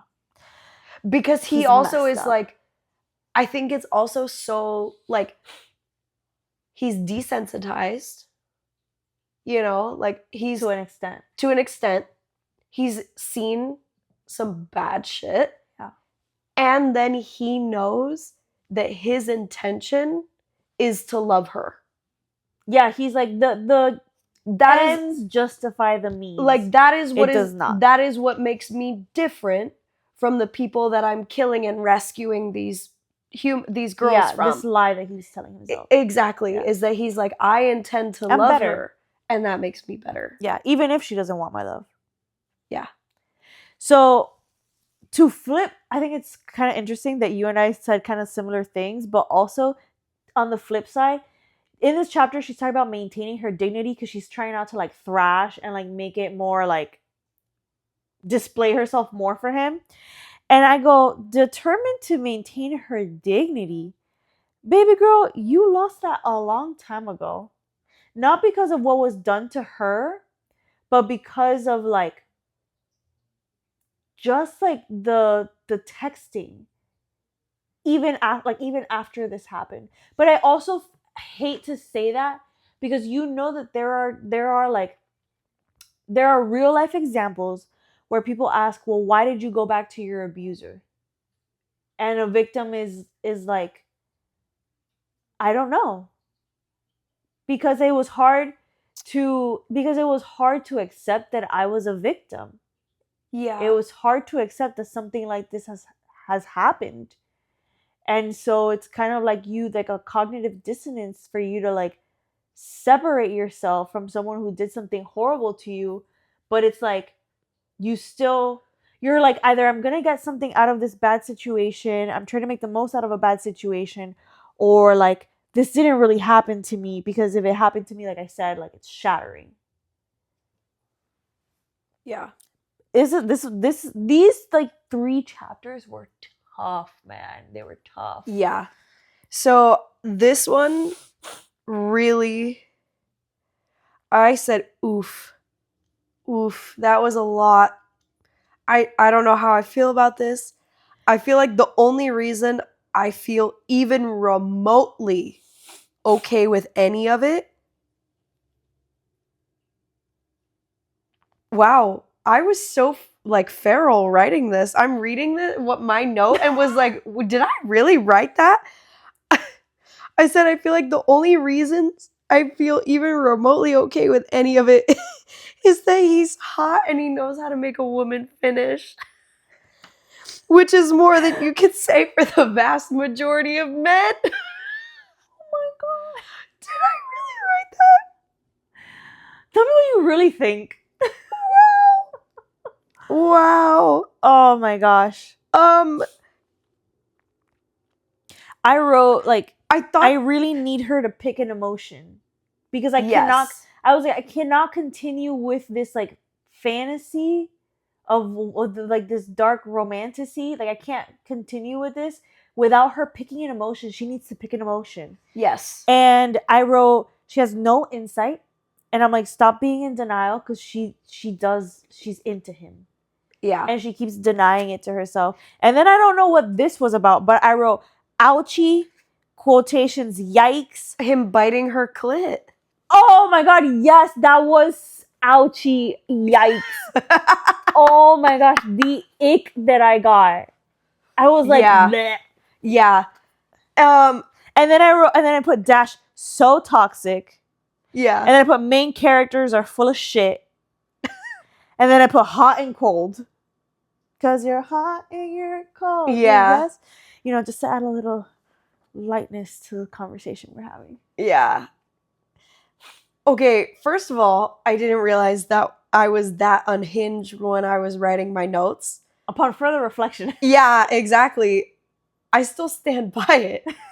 But when I started reading that just now, I thought I was going to say, I feel like the only reason I'm even a little bit remotely okay with it is because we've gotten some of his thoughts that I know he's not bad in a lot of ways. Mm-hmm. That's where I thought I was going with that, but no, I was more like, oh, well, I mean, at least she finished. I'm gonna need therapy after this book. I'm sorry. Your mental health is important. That's literally what the author wrote in like the first couple pages of the book. She's like, please take care of your mental health. It's important. And you know what? Okay. She knew what she was saying. There's a note at the very back. Oh, you read it? That is about the author. Uh-huh. And it says that her favorite characters are of the morally gray variety and believes that everyone should check their sanity at the door before diving into her stories. That's fair. That's fair. That's fair. I think I've been holding on to my sanity. You have more than me. I think I'm holding on to my sanity as like a friggin' comfort blanket at this point. It's like a little blanket. Apparently, I'm just here for the big O's and that's it. Oh my gosh. Oops. I didn't even remember that I wrote that. That's wild. Yeah.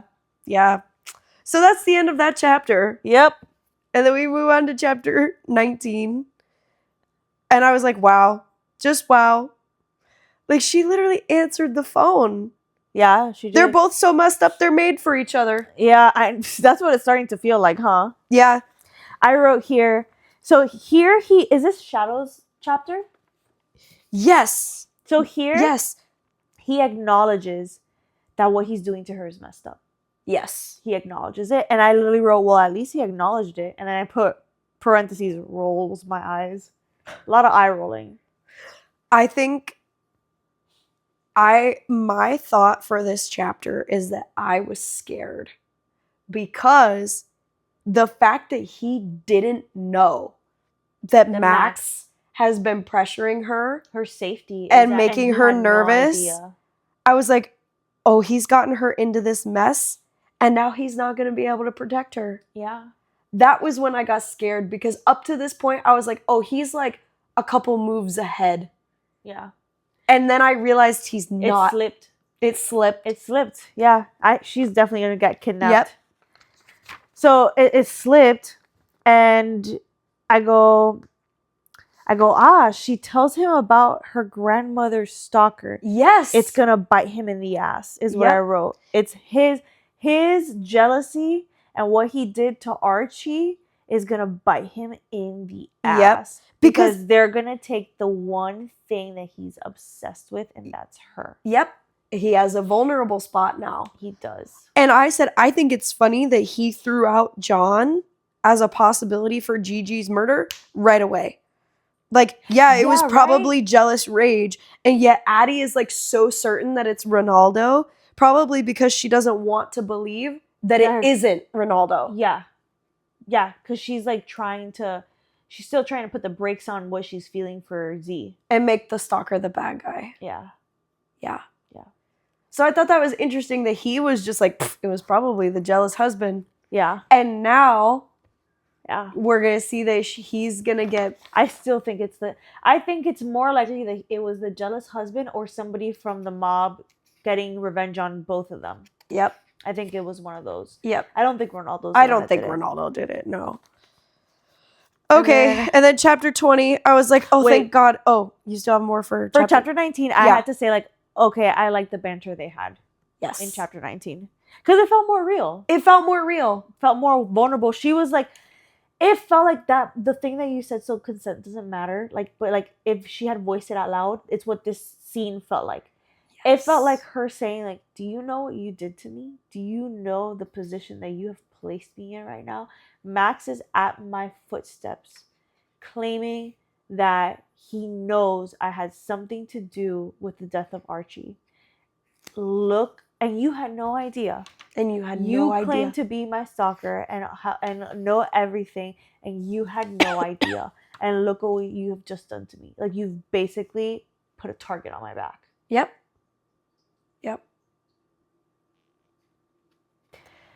This was the first actual, like, kind of relationship building. Yeah. Of the first, like, real, actual conversation. Yeah. Yeah. I just feel like there's something so powerful in relationships in general when you look at a person and you say, like, look at what you've done to me. Like, really look at it. And the person on the receiving end of that being like, oh shit. Yeah. Oh, he got scared for sure. He did get so scared. He did get scared. He was like, oh, I messed up. Because now we get to chapter 20. And he's trying his hardest to fix it. Yes. I was like, oh, thank God he went after Max. I think he just made it worse. I think he did too. I said, it's a very bad thing that he's so obsessed with Addie because now he has a weakness And that's so scary because he's not the indestructible protector anymore. Yeah. And then, And now these guys know his face also. yes. Okay, and now we get him going into this, like... And he has such a memorable face. Exactly. He does have a memorable face. And now the chapter ends with him going to this club or whatever Yeah. to start making friends with these political people in power to Yeah. figure out where they're having these like human To sacrifices. stop them, yeah. And I died laughing at his thought process when Mark says that he'd recognize those scars. Yeah. He's like, oh, like, I definitely don't know you because I would recognize those scars. Those ugly scars. And his thought process, he goes, well, that was fucking rude. Yeah. I laughed because he's like, I mean, it was true, but that was fucking rude. Yeah. I thought that was so funny. And of course, eventually we're going to get the, how'd you get those scars? Exactly. Yeah. Exactly. And then I said, I'm getting whiplash because of him, not Addie. I'm interesting. getting whiplash because of him. Because I'm like, well, see, it's crazy because now he goes and rescues this waitress from the club. And I'm like, oh, yes, like he's a good guy. I really don't understand his game with Addie, but I don't think that he's a terrible villain. Like, The psychological torture that he's putting her through. yeah. It's so interesting because I think for me, the reason why I'm annoyed at Addie and getting whiplash is because I want her to make the decisions that will keep her safe. Because Yeah. I want her to be okay. Like, I'm rooting for her. I want her to be okay. And I feel for you, you're having whiplash with him because you want him to, like, Either you're a villain or you're not. Yeah, you want to be able to fully, like, root for him. So you're like, can you, like, get your story straight so I can, like, pick a side? Yeah. But I guess that's why he's gray. I guess. I wrote here, Shadow is 32, not a bad age gap. Yeah, he's not 500. Yeah, he's... Oh, that's an age gap that... Oh. I'm sorry. Oh, my baby Reese. That's an age gap that I'm like, it's okay. It's okay. Akatar is on another level. It's very hard for Miss Sarah J. Maas to write something that I'm like, I'm not okay with it. I've told Erin this plenty of times and I want to share it here. Reading Sarah J. Maas's books is what reminded me that I love reading. Mm-hmm. Because as an adult, I didn't read like any fiction books at all. It was Yeah. all studying for college, all Exactly. studying for the MCAT, all studying for getting into medical school, studying during medical school, studying for step 1, step 2, all the shelves, like everything. We got lost in being adults. Yeah. And I lost the love of reading, and her books really reminded me how fun it is to read and how fun it is to read as an adult because things can get more complex and the stories are more profound. Yeah. And I tell Erin all the time, I read Throne of Glass for the women. I loved the women in Throne of Glass. I wanted every single one of them to be part of my best friends, like my best friend group. In fact, I saw a lot of our friends in some of the women in Throne of Glass. Yeah. I read Akatar for the men. Purely for the men. And then I read Crescent City for the plot. Yep. Facts. Yeah. Not to say that all of them don't have like a mix of all three, but the highlights, Yeah. Throne of Glass is for the girls, Akatar's for the men, and then Crescent City's for the plot. Yep. I digress. Yeah. Getting back to this. That was all the comments that I had for these chapters. Well, I have two more. I like the story of the dad teaching him how to play poker. Mm-hmm. I thought that was cute, and I really liked that. Yep. I got Cherry out. That's nice. I wrote. I was like, that's really nice. And it was really sad how he describes all the women in the club being like drugged and dazed.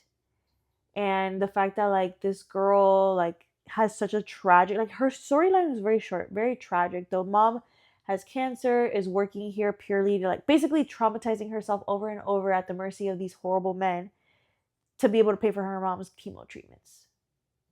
Broke my heart. Yep. I have some predictions. Oh boy. Prediction time. I think we've established the prediction of she's gonna get got at that Halloween. Yeah, because he messed up.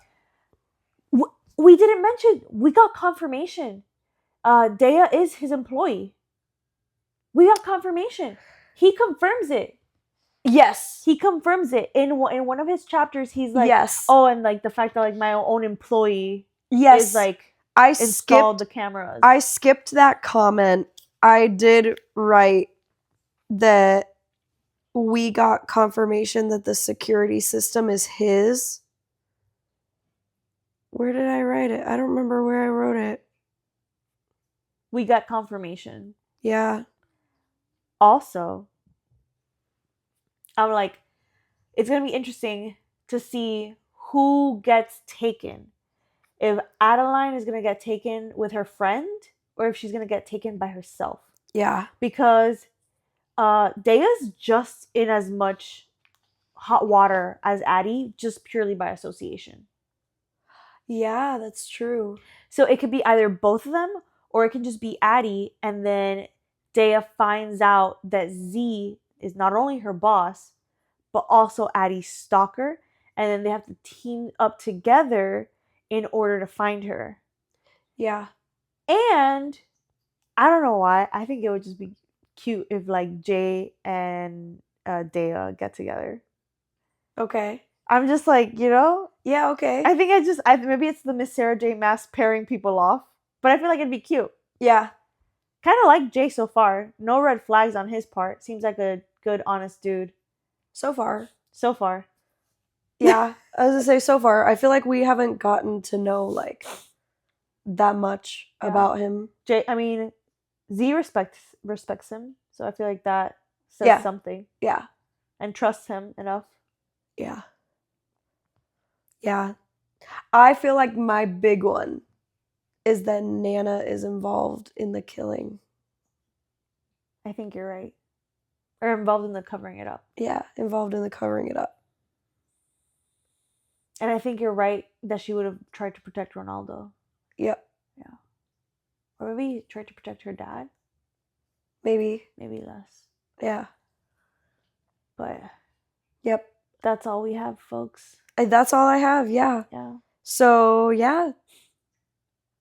That's chapters 11 through 20. Next stop, 21 to 30. To 30, yep.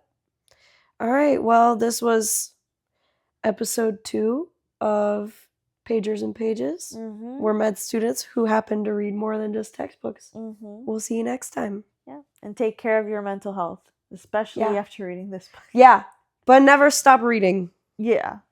If you need a palate cleanser after reading this book, maybe you've read all of it and you like just need a palate cleanser, The Spell Shop by Sarah Beth.